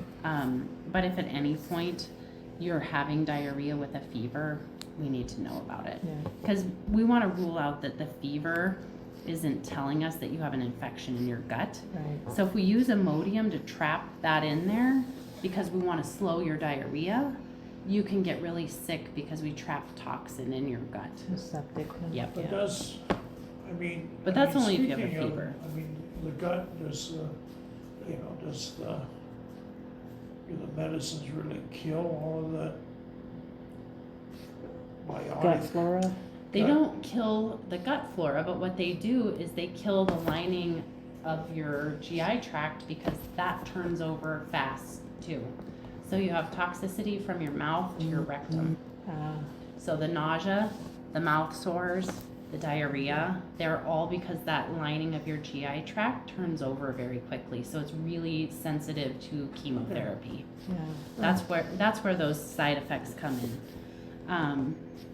And then, I was writing this. If fever, call us before Imodium. Okay. And that's if fever with diarrhea. And that's 100.4? Yep. Okay. Yep. Fatigue. So when we do all of this, it's like a full-time job that you didn't apply for, that you're automatically assigned. You'll be here what will feel like all the time for appointments. That alone, in addition to getting the treatment, will make you feel fatigued, and it gets worse with each cycle. Maintaining kind of your normal schedule as much as possible is important because that will help you maintain your energy level too. Okay? Now, if you find that what you do, say you get chemo today and then, Friday, Saturday, Sunday, you're busy at graduation doing parties, and then Monday, Tuesday, Wednesday, you are in bed all day, that's a sign that whatever you've done, It was too much, yep. And you'll self-titrate that, but we do not want you in bed all the time. right, That increases your risk of lots of different things. sure, Okay, so maintain a little bit of, if you're someone that does a little bit of walking, that's important. Keep doing that. You might have to do a little bit less or a little bit less frequent, but we want you to continue to do that stuff. It's good for you to maintain your energy and your health. Okay. Questions about fatigue? no, Okay. Nausea, vomiting. You'll have some rescue meds at home. You may have nausea from the irinotecan, just the mechanism of it making you kind of your mouth water and that kind of stuff during treatment. Atropine is what usually helps with that. Nausea and vomiting that occurs after treatment will give you something through your port before your chemo, but then you'll have rescue meds to use at home. The most important part of this is if you think you're hungry, sometimes nausea can be that you haven't eaten. So if you have a little snack that's kind of bland, easy to digest, and it doesn't help, within about 30 minutes, do not wait any longer, take a med. And the reason for that is that pathway in your brain that is triggered by the chemo, if it gets activated enough to the point where you actually vomit, then it's now treatment and it doesn't work as well. So we want you to shut that pathway off early on in the activation process. Okay? Foods, you'll have aversions to different things, will smell, taste. I had a patient tell me it's like licking a rusty bumper. You might have metallic taste changes. Anything that you can do to flavor your waters and that kind of thing to keep yourself hydrated, whether it's a little bit of lemon or even using some of those like Mio drops, that yeah, kind of stuff. I drink a lot of, well, I regularly drink 2 mixed drinks a day, but with all this stuff, then I went to the Eagles had a couple drinks, and then I'm going, you know, started feeling sorry for myself, you know. And I'm just going, yeah, this just isn't worth it. So I quit. But Okay. I find, you know, a little shot of Mio in there in my water, and works just as well. Okay, some of it's just the social part too Sure. that comes along Yeah. with that. That's a lot So of it. maintaining your social circle is important Yeah. because that's who support Yeah. Yeah. matters. But definitely, you know, if you're nauseated, and down here we'll talk, I think it might be on the next page, about mouth sores. Yeah. Alcohol will make all of that worse. Yeah. So Yeah. I've just given it up for that's the fine next too. couple of years or so. Yeah. good. But if you do decide to have a beverage, you could have one periodically if you feel like it. But you probably won't feel good enough to want it either. Yeah. And if you have sores, depending on what your drink of choice is, the amount of alcohol in there, so if you're like a bourbon on ice drinker, will Like burn the you hell will out of your burn. mouth. Yes. Yeah. And you will never want to do it again from that standpoint. You know, the bourbon on ice was the one I had to give up. Yeah. I joke about that because I think I went on a tour of a distillery once, and we were trying the top of the line, which I'm not a bourbon drinker anyway. And she's like, "Do you want ice in that?" And I was like, "I don't know." She goes, "Well, if you don't, it'll light your ass on fire." And I thought, okay, well then I'm pretty sure I need a lot of ice. Yes. Yeah. But that's what that makes me think of. Yeah. But that will burn. And so same thing with mouthwashes too. Yeah. Yeah. So if you're a mouthwash user, like Scope has a lot of alcohol in there. Biotine is a good brand Yeah. for your mouth care if you need to switch that up. But we'll get to that too. But also, you know, there's a lot of tips in here about things to avoid for nausea. Different foods, small frequent meals are better than 3 big meals, like we're traditionally, you know, what we do. Because keeping stuff moving through your GI tract tends to help the nausea. If it sits in your gut and takes forever to digest, Yeah. you will have way more nausea. Things that are hard to digest tend to be greasy foods. So if I'm not going to tell you can't eat any of this stuff, if Right. you're not having nausea, definitely we want you to maintain your weight. Are you having any GI changes in your stools? Like, are they fatty looking? Some people with pancreatic need enzymes too. I don't know if yours is Not early necessarily enough. fatty, but there's certainly less formed Okay, than before.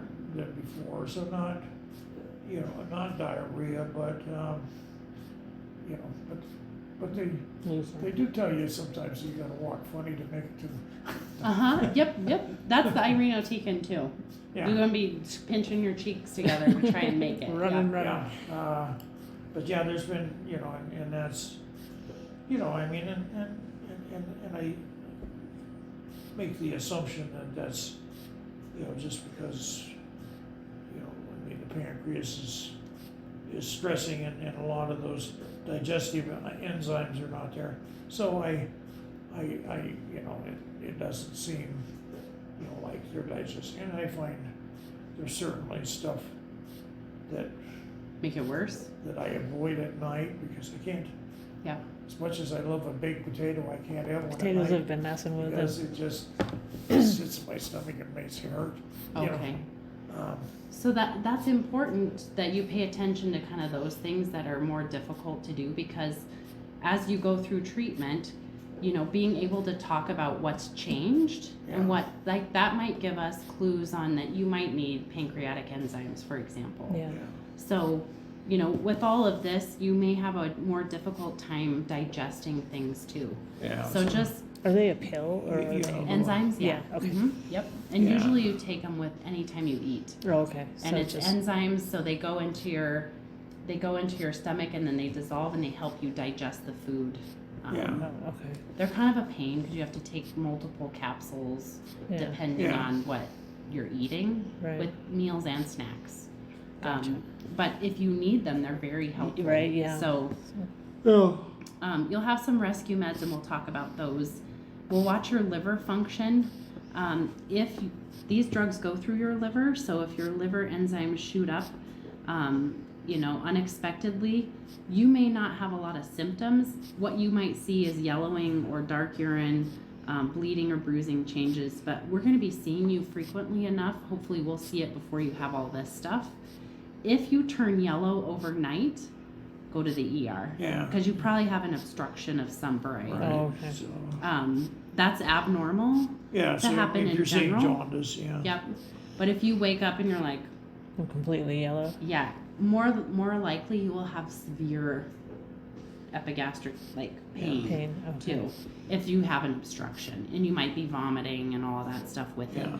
But if we see this, like, your enzymes would have to be taking a climb kind of Right. slowly, and we're going to be seeing you so frequently that we'll watch for this. Okay. I tell you about this just so that if you notice this Yeah. overnight, it's quickly developing, just go to the ER. Yeah, The oxaliplatin right, causes cold sensitivity. right. The Yeah, nice no. thing is we're heading out of what supposedly was winter. So this means touching things that are cold, sticking your hands in the refrigerator, your nerves will register that temperature change as pain. Mm. And usually it's at least 48 to 72 hours I was- after each I treatment. was reading about that one, yeah. Also can cause laryngeal spasm if you drink cold stuff. Room temperature or warm stuff is recommended. What about Ice, coffee? Is it coffee is fine. Yeah. Hot stuff is good. hot stuff is good? Okay. Yeah. So you'll know if it's too cold. You will Yeah. definitely feel it, and you won't want to repeat it. But if you have a laryngeal spasm, it'll feel like you can't breathe. You can breathe. The best way to make that sensation go away is to drink something warm. Okay. Sometimes room temperature is too cold, depending on what room you're in. Yeah. Yeah. Depending on what time you're in this building, some of the rooms in here are like 89 degrees, and sometimes they're like 40 below. Right. So keep that in mind, that sometimes even room temperature stuff can be too cold, especially in those first few days. This can get worse over time. So the more cycles you have of oxaliplatin, if it gets to where the cold sensitivity is persisting, those are things that we need to know, because it could be nerve Damage. function problems. Okay. This goes for your hands, your feet, and your drinking things. Yeah. Breathing cold air. So let's say we get an Arctic blast and all of a sudden we've got 2 feet of snow. Mm-hmm. Gloves on your hands, warm shoes on your feet, but also covering your mouth so the air you're breathing isn't cold. Yeah. That can also trigger this. Okay. Okay. It says up to 7 days. Usually it's pretty short-lived initially, but can be worse the further out you get, if it's persisting. Okay. Numbness in your fingers and toes, that's the nerve part of this. These kind of go together. Yeah, It's the oxaliplatin. So pay attention to that. Pins and needles, tingling, numbness in your fingers and toes. Sometimes it'll be a couple of fingers, sometimes it's all your fingers, sometimes it starts in your hands and not your feet. You also have diabetes, I read. type 2. Do you have any nerve damage, tingling, numbness that you're aware of? No, Okay. I don't really believe that I have any neuropathy at this point. Okay. Uh, Do you check your feet regularly? every day when I put my socks on. Okay, make sure that you're checking your feet, and you'll know. It's like when you sit on your foot and your foot falls asleep. It's that tingling, like when it's Yeah, I waking up. know, yeah, Tingling, numbness, pins and needles. yeah. We want to know about that. I'm glad you don't have any at baseline, so any of that is new. But Yeah. we don't want to push it to the point where it starts to extend up your hands, Right. and then becomes permanent, because nerves don't heal like other Right. tissue. Well, and it's the 8s that you saw for an A1C. Mm-hmm. I mean, my A1C has run 6.1 to 6.3 for 15 years, and then all of a sudden it jumped to 8. Why do you suppose? I don't know. Because your pancreas Yeah, is Yeah. responsible for insulin. So So- if it's affected, that very well could be related to the So disease. then I got, I talked to my doctor and she gave me one of the Mm-hmm. glucose monitoring Good. things, and now as I watch, which are great, because, as a scientist, you like instant feedback Constant data. anyways. So, Yeah. so, You love it. it's- Oh, yeah. I know that, a little orange, has 9 grams of sugar in it, and it'll shoot my sugars up, then it'll come right back down, pretty quickly. Banana raised it a lot higher than I thought it would. Okay. But yeah, they're great, and now He's around about 120. my 5-day average would be 121, which would give you divide that by 20, just a little over 6 was what I'm consistent with seeing. Yeah. Yeah. So it could be related to, your pancreas is responsible for that. That could be. I mean, we see both the enzyme part and the cells that produce Yeah. insulin. We can see changes in that with pancreatic cancer Yeah, patients. well, So that's what, and that's what I figured. I might as well get one of these things, because I have 2 people with type 1 that work for me, uh-huh. and, and I practically had to beat them to go, to get on these things, Oh, And yeah. now they, I would hear this, well, I can manage my own sugar. I know when I'm down and I know when I'm up. No, you don't. You take a guess, Yeah. and 50% of the time you're wrong. I have a good friend who's a type 1 diabetic, and he has his phone alarms sent to several friends because he smart. does not pay attention. Yeah. And we're like, dude, you need to eat something now. Yeah. Where's your insulin? That's- You need Yeah. it's takes a village. Yeah, I was and gonna he's say, my that was age. smart. That's Yeah. smart to send that, to know that you need to do that. Yeah. Because he doesn't pay attention. Oh, yeah, no. And yeah. especially, he's someone who likes to go out and he knows alcohol affects it too, Right. but he pays even less attention. Of course, yeah. And so then Well, we're and all see, like, that's Dude. one of the things that, Mhm. in this change too from coming back. So it's been close to 2 months since I've actually had a drink. So, yeah, it's coming back more into line anyway. So yeah. okay, all good things. Yeah. That way. Yeah. Yep. Yeah. So abdominal pain, any new abdominal pain is important to report. That could be 8 million different things, but especially if it's bothering you, it's persistent. Appetite and weight loss can occur. We want you to maintain your weight. This is not the time to set a goal to lose some weight from your chemo. So my conversation with my kids was, well, He was I don't like, know how much I don't know how much the pancreas weighs. pancreas weighs, but I'm going to be losing some weight here. And I was The like, kind of weight you're gonna lose, we don't want you to lose. yes, exactly. Yeah, Yeah. It was just my sense of humor. I can tell. Yeah. And that's why I'm telling you this, because I can tell you like to joke about those things too. But we want you to maintain your nutrition. You're gonna need those calories. Right. If we see you're losing weight, But I have dropped, with just my normal, I was at, you guys, they weighed me in at 234 this morning, but then I had everything on. Yes. When I get up in the morning, I've gone from about 240 down to 228, yeah. pretty much. But but I seem to actually be kind of holding it right now. So, Good. yeah. And with chemo, if we start to see your weight doing this, we'll have you visit with the dietitian. Yeah. Because you might need enzymes, you might need a change in kind of what you're eating, especially with your diabetes in the background Yeah. and having a pancreatic cancer. That can be more difficult to kind of figure out nutritionally what you should be doing. Yeah. But we can set that up for you if need be. Here's the mouth sore section. These are like little canker sores. Usually these coincide with when your white blood cells are the lowest. Yeah. So I would Right. like kind of, if you start to get mouth sores, it's most likely your white count is low. They're like canker sores on the side of your tongue, on your cheeks. They can go down your esophagus.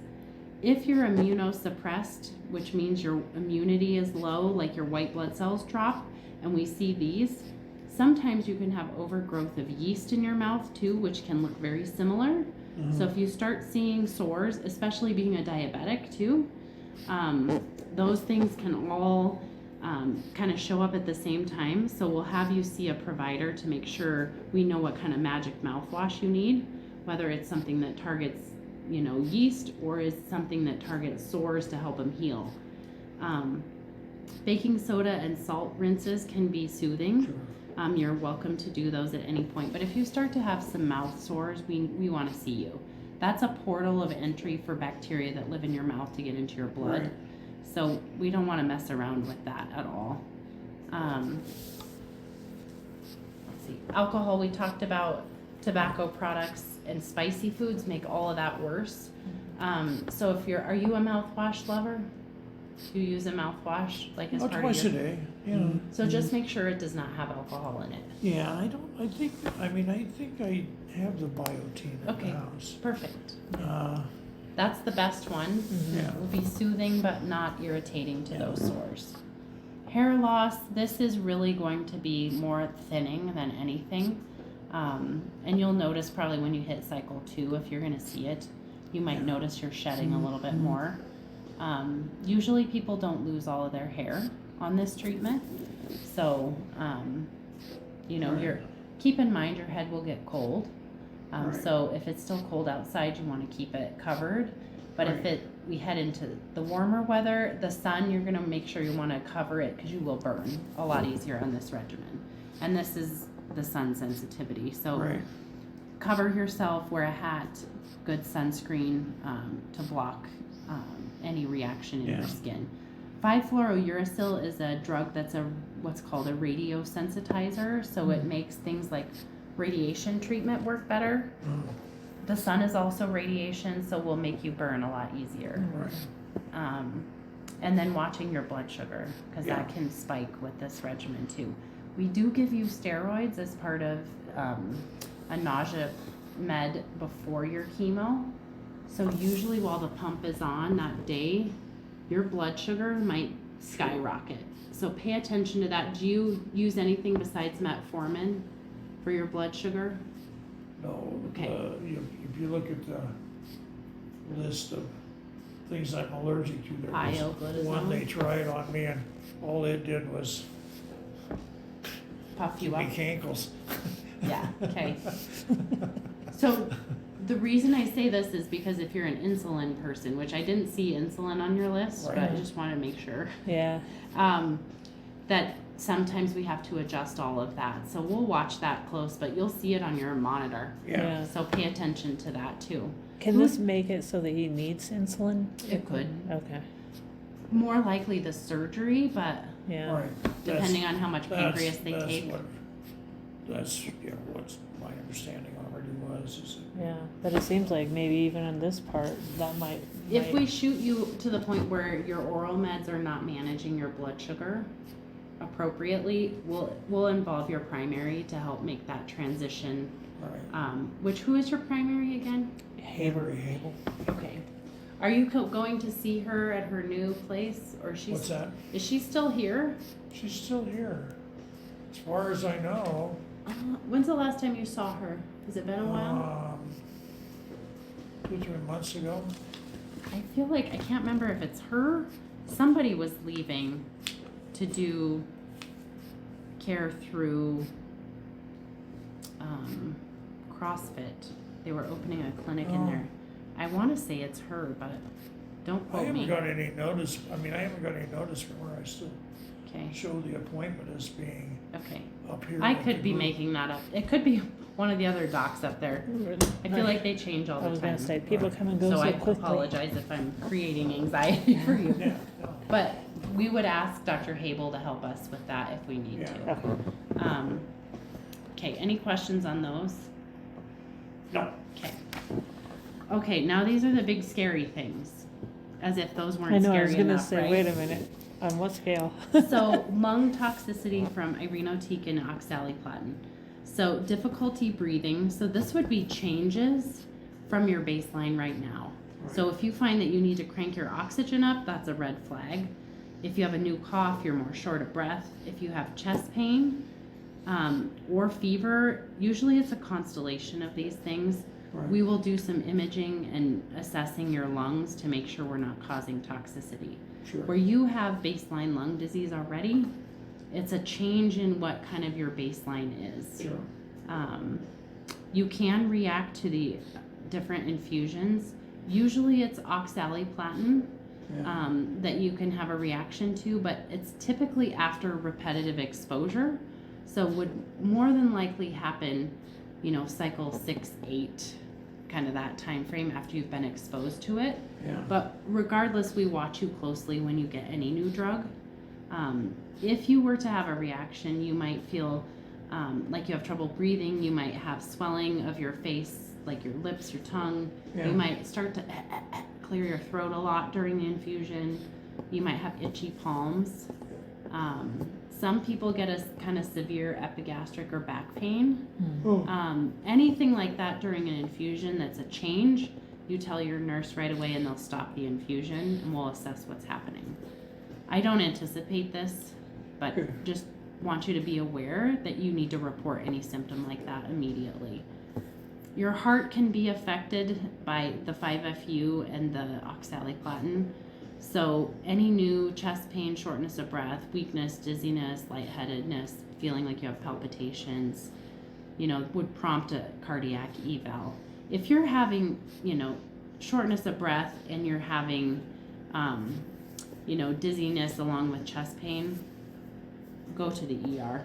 We'd rather evaluate and make sure it's not your heart rather than assuming it's not your heart. Do you know what I'm saying? sure. And I think you probably already know that based on your cardiac history, but we'd worry a lot if you were ignoring those symptoms. Right. You can get a weird hand-foot syndrome that causes the palms and soles of your feet to turn I read bright that. red. Yeah, I remember reading that. It's- Yeah. It's the continuous infusion of 5-FU. Usually we don't see it with the 2-day infusion. It's the patients that get a 5-day infusion week after week. But if you do, your hands will get bright red, they'll get shiny, they'll get really sore, feel like they're tight. I call it sausage fingers, like it's hard to Yeah. feel swollen. And what happens is you can lose the skin off your hands and feet. Yeah. The things that make this worse, heat and friction, typically. So hot dishwater, hot showers, baths that you put your hands and feet into are things that you should avoid. Also friction, so if you're using, it's getting to nice weather, so things like mowing where you're gripping something, you should have gloves on. Okay. Or like raking leaves or shoveling anything. Yeah. I think you've got, some helpers around that would be happy to do that stuff. But definitely if you are doing things that cause friction like that, gloves is really important. Good fitting socks and shoes so you don't have that friction in your Right. shoe. Yeah. Okay. Okay. And then this is the enzyme deficiencies. So you're testing for DPD and UGT1A1. We're normal. So Yeah. you'll be able to metabolize drug. It does not mean you won't have side effects, Right. but it means you won't have severe side effects that can be Yeah, life-threatening. I gathered that from Okay. when I saw him. And you're already dose reduced, so that should help you from an ability to tolerate treatment standpoint as well. Okay? Okay. All right. Feel sufficiently overwhelmed with side effects? Mm-hmm. The likelihood is you won't have all of those. You might have a couple that are problematic. Okay. Okay? These last sections are body fluids and waste. So while the pump is on you, your body fluids will have chemo in there at a pretty consistent level, especially the one that we're pumping in through the pump.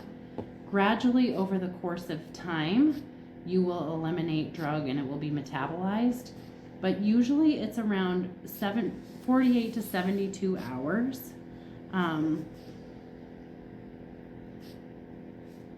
after your pump comes off. Okay. So from day 1 till about 2 to 3 days after that pump comes off, so day Like 4 or 5, 5 days? Yeah, okay. you will have chemo in your body fluids. And the body fluids we worry most about are urine, stool, vomit, blood, and your semen. Those have the highest concentrations of chemo.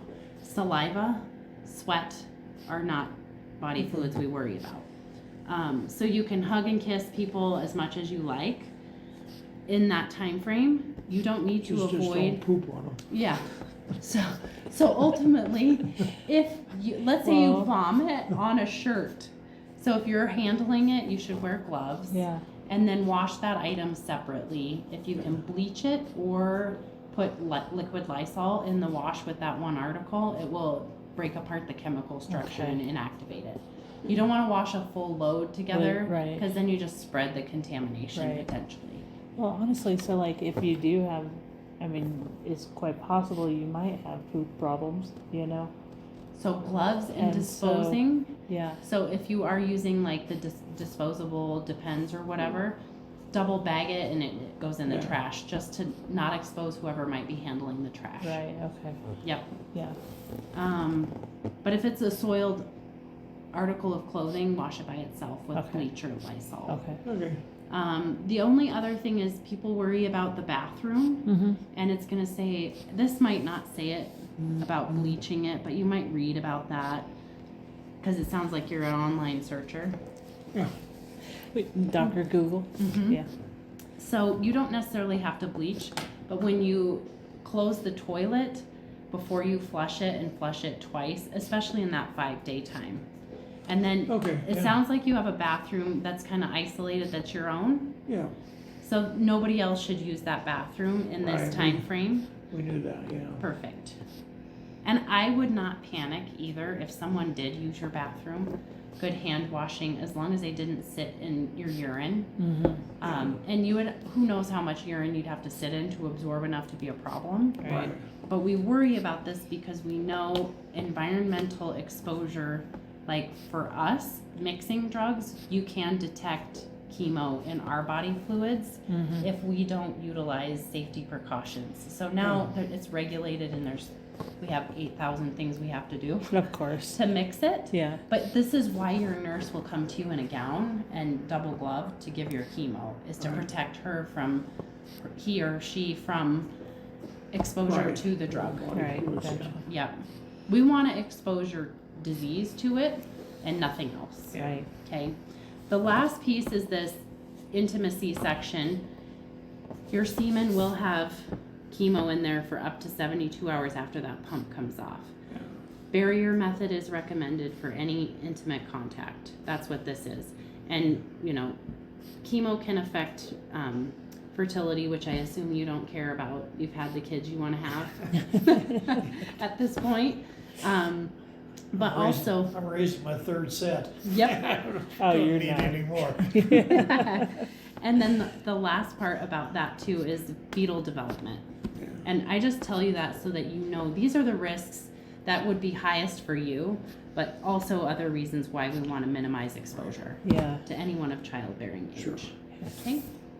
Questions? yeah, concerns? like the babies, I guess, Yeah. like, if they got, I don't know, exposed, or whatever, could that do long-term? It could potentially affect their fertility in the future, Yeah, but we don't have data to say how much exposure is required, so that's why I tell you just to be cautious. keep them, yeah, Yeah. yeah, okay, Yeah. all right, And if you are exposed, say, you vomit unexpectedly on my arm, the best thing you can do is wash your arm off with soap and water as soon as possible. right, I mean, you're not going to probably absorb enough in any of these contexts to be a Right. problem. right, But we know we can see it in our blood, so Right. now we extend that courtesy so that you have an awareness Sure. to protect yourself. Right. But I would not panic about this. right, just Okay. better safe than sorry. Yes, correct. Yeah, And then this is a useless page with Oh, okay, info. okay. Okay, so this is your handout. I'll give you this. And then if you want the second one, I can give you another copy if that's helpful. Yeah. Yeah, give her one. Let me make sure I didn't scribble. I think I tried to scribble on my stickies. Usually I scribble on this as my reminders of things that Yeah. I'm supposed to do Even for if you did scribble, it'd be fine. But I'll give you both of You those. can have that one. The home meds, so you'll have Compazine and Zofran as your nausea medications. Right. A lot of times we give you Ativan too, but they have changed our treatment plans in the computer to not automatically put this in. So Dr. Kemi did not sign Ativan for you. But if you find you're having a lot of nausea, please call us and we can send it in, okay? Okay, This is going to be your first choice for nausea. Can they be at the same time? I mean, you know, like if he chooses that one and it doesn't work, can he also then do? Good question. So typically when we have all three available, these are the two I have you alternate while the pump is on. The reason for that is we give you a drug as a pre-med that's in the same family as the Zofran, and it will sit on your receptors for really 72 hours. So usually I don't like you to use this while the pump is on. If you find that you're having nausea that this isn't controlling, do not hesitate to call, and then we'll send in this. okay. I may So ask, this is the one that's being called in. this one I'll send in, yep, with the ones with the X's are what we'll send in for you. But usually I prefer that you do not use this while pump is on. And the reason for that is because we've given you a long-acting drug through your port, and it's like having a one-car garage. That drug is going to be parked in the garage for up to 3 days. You are not getting another car in there to do anything. And this is the other car. Works in the same family, wants to go in the same garage. Right. This drug starts to fall off of that receptor and come out of the garage periodically around 2 days after. So 2 days is kind of the earliest I would let you use this, because you're not going to have any benefit. Right. And all you're going to have is potential side effect Right. from this drug, and then you're going to think it doesn't work because it's probably not going to help. Once you pass that 2 day mark, most of the cars in the garage are coming out, and you have space for this to exert an effect. Okay. But if this doesn't help, then we'll call in this. I might see if Dr. Thompson wants you to have this. This is a new change in the plans that they've created. Yeah. And UC Health manages all of those. They don't ask me my preference. Right. They just kind But- of tell you. It just shows up and I'm like, hey, they changed something. So I'll ask about, I'm gonna take a Adam. picture real fast. That way I don't need my own copy. Right? and then, Sorry. oh, you're fine. And then, this is the cream for your port. Put it on 30 to 60 minutes before, and put a big, make it white. Don't try to use it sparingly. Glop it on there, and then if you cut a piece of Glad Press and Seal, that will stick to your skin too, and keep the cream on the port and off your clothes Yeah, that's what she till was saying. till you get here, and then they'll take all of that off, clean it up good, and access your port will be nice and numb then. Okay, If that's too much, it is kind of a production. Some people that's way too much work, and it doesn't really bother me. That's okay too. You don't have to use it. Yeah. But we want you to be comfortable, so they can always do that injectable lidocaine. Uh, Some patients are like, don't even bother, just access it. It doesn't bother me. Whatever works best for you. I didn't feel anything, yeah. Okay. even before even the lidocaine lidocaine, shots. okay. It's just going, well, you might feel a little stick here. Yeah, sometimes that burns, the Yeah. lidocaine. Yeah. But you're welcome to do it however is Yeah, most comfortable yeah. for you. We give you Yeah, several I'd rather choices. have this and Then, not need it than, Yeah. yeah. Yeah. Me too. Exactly. The last thing I'll send in is Imodium.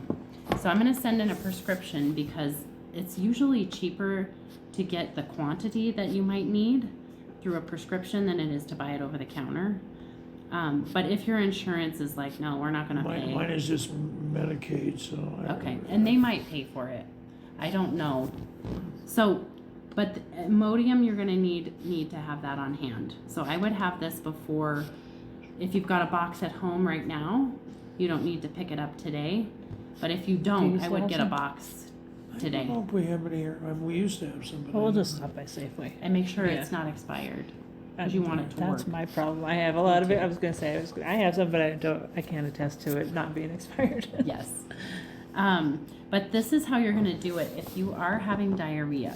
So during the daytime, you're gonna take it more frequently because you're awake. You're gonna start with 2 tablets at the first sign of diarrhea.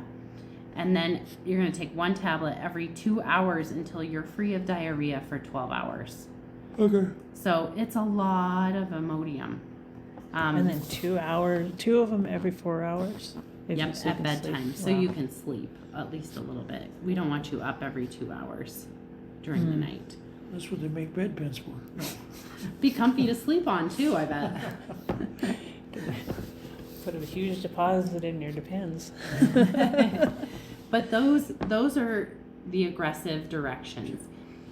Some people are nervous to do this because they're worried about being constipated later. So I will tell you that if you need it, you will need it. So don't be afraid to do it. If you stop before you hit 12 hours and the diarrhea comes back, start back up. And if you're having that much diarrhea, we want to hear from I you. was gonna say, Yeah. that's a call you guys gotta Yes. deal with. Okay. Okay. More than 4 stools in a day, you call us even if you're doing this, okay? I doubt you're gonna need stool softeners and stimulant laxatives with this Oh, sorry. regimen, but every once in a while, people will kind of go in and out of constipation, diarrhea. You can use this to titrate yourself, but more often than not, we wanna make sure you're safe. And this phone number is the phone number for the front. Okay. So this is the number you will call with any issues. Courtney will then, you'll tell her, hey, I need to talk to a nurse. She'll route you to whoever the triage nurse is for the day. And then if they don't answer, leave a message, because usually the nurses are up and down away from their desk, but they'll call you back pretty quickly. This is our after hours number. So there's always someone on call to help. So if you need somebody, you just call this number, tell the operator you want the oncology provider on call. You'll get whoever's on call, okay? So put those 2 numbers in your phone, so no matter where you are, you have access to us. Yeah. So, and just oncology nurses, basically. Yeah, this will get you can tell Courtney what's going on and she'll get you to the right person. So if you need to talk to me, she'll also route you through the triage nurse, just because I don't have access to put you on the provider's schedule or schedule you in the infusion room. So instead of coming to me and then me telling the nurse, hey, the nurse will say what's happening and then she'll come grab me and I'll call you back if it's a drug related question. But that way it's consistent for every patient. Right. Okay? Here, what's your, I'll put it in there for you, but I don't know your passcode. He's told me 1,000 times, I just can never remember. It's okay, I can hardly remember my own. I know, right? I'm like. Alright, Ann, put the number in there for you. Okay. Questions about any of that? No, you know, I don't think so. Did I overwhelm you? Pretty much, It's a lot. So But the much. whole thing has been a lot for like the last month, so it's Oh, I'm like. sure. yeah, Yeah. But we're here to walk with you, so you just let us know. I mean, you're gonna be tired of seeing us and us asking you how you're doing, but we definitely will be keeping an eye on you, and touching base pretty frequently. So you keep us posted if stuff's going on. And even if you don't know, let's just say you're not at any threshold where you need to call us. You don't know what to do, you call us. We'll walk you through whatever over the phone, okay, and we can get you in here if we need to, okay. okay? No reason to Just put a- suffer. On call. That work? Yeah, Yeah.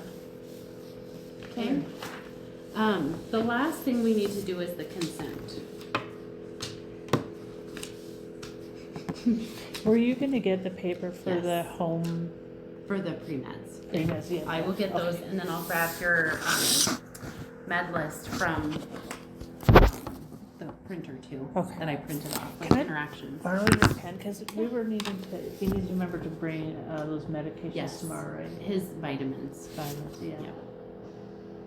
And if you just wanna bring all your meds, that's fine too, we can sort through what I need to look at.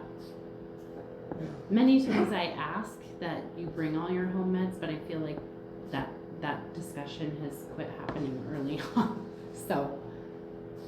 You seem like you know what you're taking too. Yeah, I know what you're saying. So this is the consent. You have a pancreatic cancer that Dr. Thompson and Dr. Kemi are going to treat you with modified FOLFIRINOX every 14 days. I put 4 to 8 cycles so you don't have to sign this paper again if you Right. continue on. But the goal is to go to 4 cycles for sure and then re-image you and send you to surgery hopefully at that point. Right, Our goal is curative intent, so we're going to push the envelope as much as possible, but also balancing risk and benefit. right. We talked about a lot of different side effects. Do you have questions about side effects? No, Okay, most people don't want me to go through them again. Is that okay? yep, Okay. This section talks about alternatives to treatment. So every tumor type has a multiple modality treatment typically. You will be getting potentially chemotherapy, surgery, and maybe chemotherapy after surgery. Some other tumor types have different treatments. Right. If there's anything additional besides what you already know of, the providers will talk to you about that. And then you'll have kind of some understanding of what else might be used. But right now, those are the 2 that I'm aware of. yeah, The extension of consent is that throughout the course of treatment, sometimes things change. So if you are having toxicity that now the risks of treating you are way higher than the benefit, that's the point at which you're giving permission for Dr. Thompson and Dr. Kemi to use their professional judgment to alter the course. Now, if that means changing your regimen, then they'll talk to you about all of that ahead of time. And then if it's a drug change, we'll talk again about side effects. We'll go over kind of the treatment differences. I don't anticipate that at this point. But if you have side effects that we can't manage, we Right. also don't want to treat you to the point of harm. right, Does that make sense? yes, This last section is that I can't promise you that this treatment is going to do what we expect, but the clinical data tells me that this is the best regimen, and I have no reason to believe you won't do well with it. Right. And no reason to suspect that you wouldn't be in the group of patients that do particularly well. right, This section's about not having a baby. So as far as I know, you don't have a uterus, so you don't have to worry about that. But these 3 statements are that you've read the document or you've had it read to you, and these I'll have you initial. You understand the side effects, risks, benefits, and alternatives to treatment, and you agree to proceed at this time. And then, yep, you'll sign on that first line, and then I'll sign as your witness.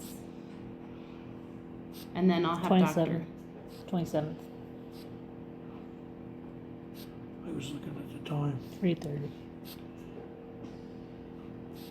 Gosh, it's nap time. I know, Right? right? And then I'll sign as your witness.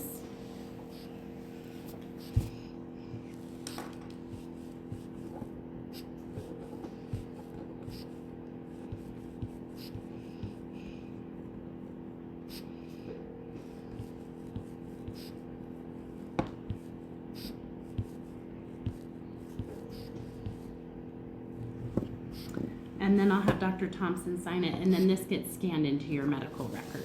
Okay? Let me go grab those couple of other things. Do you have all of your appointments for tomorrow? It's, first thing with Dr. Thompson at 8, and then we go into treatment at 8:30. Yeah, Because we drew your labs today. Yes, Usually we'll do labs same day right, and kind of do them all stacked. okay. yeah, I started 7:45 and, Yep, so you'll see, Dr. Thompson, yep, you'll see your appointments at 8. They usually ask you to get here. Yeah. If you're here right at 8, that's no big deal yeah, either. And then after you visit with Dr. Thompson, they'll take you right over to infusion, okay? yep, And then they'll probably schedule you another appointment 1 week later to just check your labs and visit with a Does he need provider. another appointment to They will take add a that- pump disconnect. Yep. that appointment, that'll be an Yeah. appointment, okay, Yep, they'll add that. So that will be on Thursday. okay. Okay, I think they didn't add it because we weren't sure you knew that you were gonna have a pump and all the things, so we thought it was best to chit chat about all that Definitely. before we Right. like load up your calendar with all these appointments and you're like, what is happening? Right, what is today? I am already like, what is yeah, there today? was Yeah, me too. there was my cord was filled up, so quick, I'm just going. And he was in recovery, so he totally wasn't Yeah. awake yet. So I was like, he's like, what's the one appointment for? I'm like, oh, I wasn't on drugs, Dad. We got it. He was whacked out because Best to be Surgery. whacked out when they're doing that stuff though. Yeah. Oh God, Right? right? Yeah. Yeah, Okay, let me go grab that sheet real fast. Okay. And then anything else you need? Are you doing okay time-wise? You don't have to run? No, we're good. Okay, Yeah. Okay, sorry about the. We the kind length. of made sure. Usually I pick up the grandbabies, but I told my daughter you're gonna have to because I have no idea. So Perfect. yeah. Yeah, this takes a lot longer than most people anticipate just because there's so much. I kind of figured because but they're so because my father-in-law just went Shall- through shall we chemo with just lung cancer, so it follow was you a to lot. your office and pick up those papers? You stay here and then I'll go grab it because I gotta grab it out of my office and then a printer.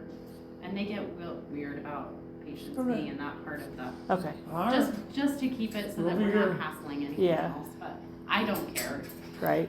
I'll be right Do you back. need to go to the bathroom, Dad? It's right across the There street. is a bathroom No, if you do I'm need good. it. I'm good. Are you sure? Yeah. Okay. yeah. So Thursday it'll be pump removal, but we don't know what time, right? Right, But probably. So what? oh God, I know that she told us this. How much did she say? How long was it? it's 40. 46 hours, 46 hours. Oh, so. so if So you if do get it. off at 4, So if you do it at 8 in the morning, wait, are they gonna put the pump in right when you're sitting there? no, it's at the end. It's from the time you finish. Why does it have, I thought that that's this one. I think it's 3 days total, Right, I take that home with me, this is, but this Really? is that first day. yeah, Oh, so if you're done at 4, then you start at 4 this day. 20, 24, so then that'll be, Right. I see what you're saying, so 2, yeah. okay.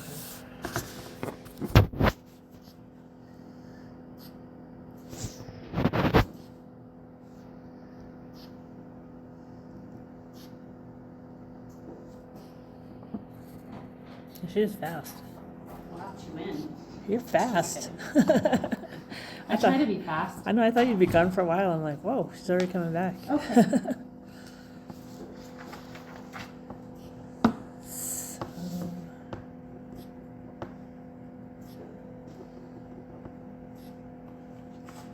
So- I was gonna ask you earlier, tomorrow during the infusion thing, should we bring lunch? So we will feed you. So Oh, you can okay. order from the cafeteria. They'll give you a menu, and if you're both here, you both can eat, I think. Okay, okay, If you prefer yeah. to bring your own, you can definitely do that. okay, But we want you eating normally, so eat your breakfast normally and okay. That's what I was thinking, like, it'll be a long day, so I Yeah. didn't know if you need to bring waters and, and if you no, we'll have drinks and things for you too. Okay. Of what? Drinks, waters like and water. whatnot. Yeah. not the kind of drinks you'd prefer, I'm sure. Yeah, No I'm bourbon. good without those convicts. And then, yes, you're welcome to come and stay the whole time in the room with them. Okay. You're welcome to come and go as you need to during the day too. So once you're tucked in, if you're like, I'm gonna take a nap and you have some errands to run, Yeah, we'll be here watching. okay. So if If you, you stay, you'll probably be solving differential equations. No, I think I'll be okay. He woke up from his infusion from his biopsy. I'm like, Uh-huh. he had a dream that he's at work, and I'm like, this time I'm like, did you dream you're at work? He's like, I dreamed I was solving differential equations. I'm like, But it That was sounds like, like a horrible. That sounds I like a know. nightmare. He's like, but it was like the most important one. And I said, well, the answer was 42. Yeah, that was the answer. That's funny. I love it. My older brother was like, you and I have completely different dreams, Dad. Like, I've never dreamed about differential equations. No, me either. Yeah. That's so funny. So the meds you'll get Aloxi, which is a nausea medication, Right.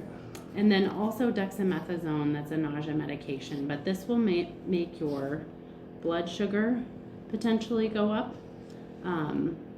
Usually causes a little bit of difficulty sleeping the night of treatment too, if the pump doesn't already deal with that. But a lot of people like the dexamethasone because it does make you feel like you have a little bit of Energy. appetite and energy. Yep. Yeah. So don't get too amped up for how much energy it'll give you. It's usually the people that get multiple days of dexamethasone have more of that, but you might feel really, really good treatment day because of it too. Right. This is the one that lasts 72 hours. So this is the reason it's in the same, see how it says palinozatron? The fact that it ends in citron is on danzatron. They're in the same family. Gotcha. So that's the clue, the pharmacy clue. So that's why this is the first car Yep. that's in and the it's- garage. Yep, and Okay. it's gonna sit in that garage because it's out of gas for 48 to 72 hours. And then it'll start backing out, and then this one will work. Okay. But please call if you have nausea and this isn't helping. Usually we give you this one too, and I'm gonna ask Dr. Thompson if he wants us to send this in Yeah. automatically. If so, then you'll have two, you alternate between these two in those first 48 hours. And you have to wait about 2 hours after each dose. So 2 hours gives it enough time to get into your stomach, to dissolve, to be absorbed, and then get to your brain. If you assume it's gonna work in 30 minutes, it's not even dissolved and absorbed in your gut to get to the brain. So then you take this one. Now you've got two, and you don't know which one's working by the time it works. Right. So it's You've better to increased give the it. variables too much. Correct. Yeah. And you'll find that usually one works better than the other, and that's okay. Once you pass 48 to 72 hours, you can use any of the three. Okay. Usually the lorazepam, no driving if you're taking that one. That'll affect you like alcohol in terms of your decision making. Is a great drug for nausea in the evening. So if you're going to bed and you're feeling nauseated, it'll help you go to sleep too. Okay? Well, how do you know if you should take? This is 1 to 2 tablets, just Always like start with one. yeah, and then wait the hour 2 hours to take the I second would one? probably wait 2 hours. Yeah. Okay. And then I would time your next dose from that second So dose. second. Okay. Good. Yeah. Okay. Right. Okay, anything else? This is the meds I had for you. So those are all your chemo meds. Amlodipine, Yes. okay. The vitamin C, which you're gonna No, stop no. that. Yeah. The aspirin. The amlodipine is the one for memory, and I Nope, just that's your donepezil. oh yeah, that's right, and it just makes me. I don't know. Do you take it? Off and on, I try it, and it still makes me feel crappy. So it's not really taking it. What does it make you, how does it make you feel crappy?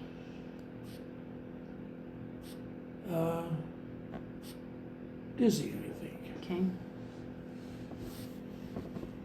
So you're not taking this. Right. Okay. If you decide to go back on it during chemo, let us know. Okay. Okay. The vitamin D3, the Lasix. Do you use Advil? Yeah. How often? You know. He's been doing it every day for his. I'm old. I'm achy. I have pain in my neck. Two a day. So that one, if you're doing the aspirin and your platelets are low and you're on Advil, I'll have you switch, and I know it doesn't work as well, to acetaminophen. Okay, And use this sparingly. But if you need the ibuprofen, you can take a dose here and there. What I don't want you doing is like more than one dose a day for lots of days in a row. yeah, Because it'll affect your platelets, but also can affect your kidneys and their ability to clear sure, medications too. okay, Still doing the metformin yes, and then metoprolol or Yeah. toprol once a day. yeah. Okay. And then you have a Percocet. That was for, Those are, no, you can scratch them. that was for the, They for, gave me That's that. what I figured. yeah. And then the rosuvastatin. That's the statin, yeah, I take it once a day. And something about a soybean. Well, it's a blood thinner type thing that, you know, it What was it called, Dad? helps reduce the plaque buildup in your arteries. So I'm But gonna I've stopped, I've Okay. kind of stopped it because don't do it while you're on it's a chemo. thinner, yeah, it does act as a blood thinner. Okay. Perfect. Okay. Are you worn out? Nope. Like bust me out of jail. It's okay if I you am, are.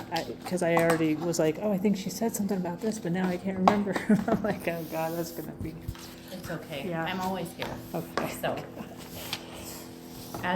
the biggest thing will be to go get your home meds today or tomorrow morning, depending on if you want the cream for tomorrow. Yeah, so cream and, see, I've already forgotten, And you'll have I two. mean, two. You might as other- well just run down at some point. You actually have 3 others because There's there'll a- also be the Imodium. Imodium, prescription. yeah, Yeah, I'll just- Imodium, the cream, and the. 2 nausea meds. Two nausea meds? Mhm. Or were you gonna Zofran. call and ask if they wanted to send the Ativan? So you'll have Compazine and you'll have Zofran.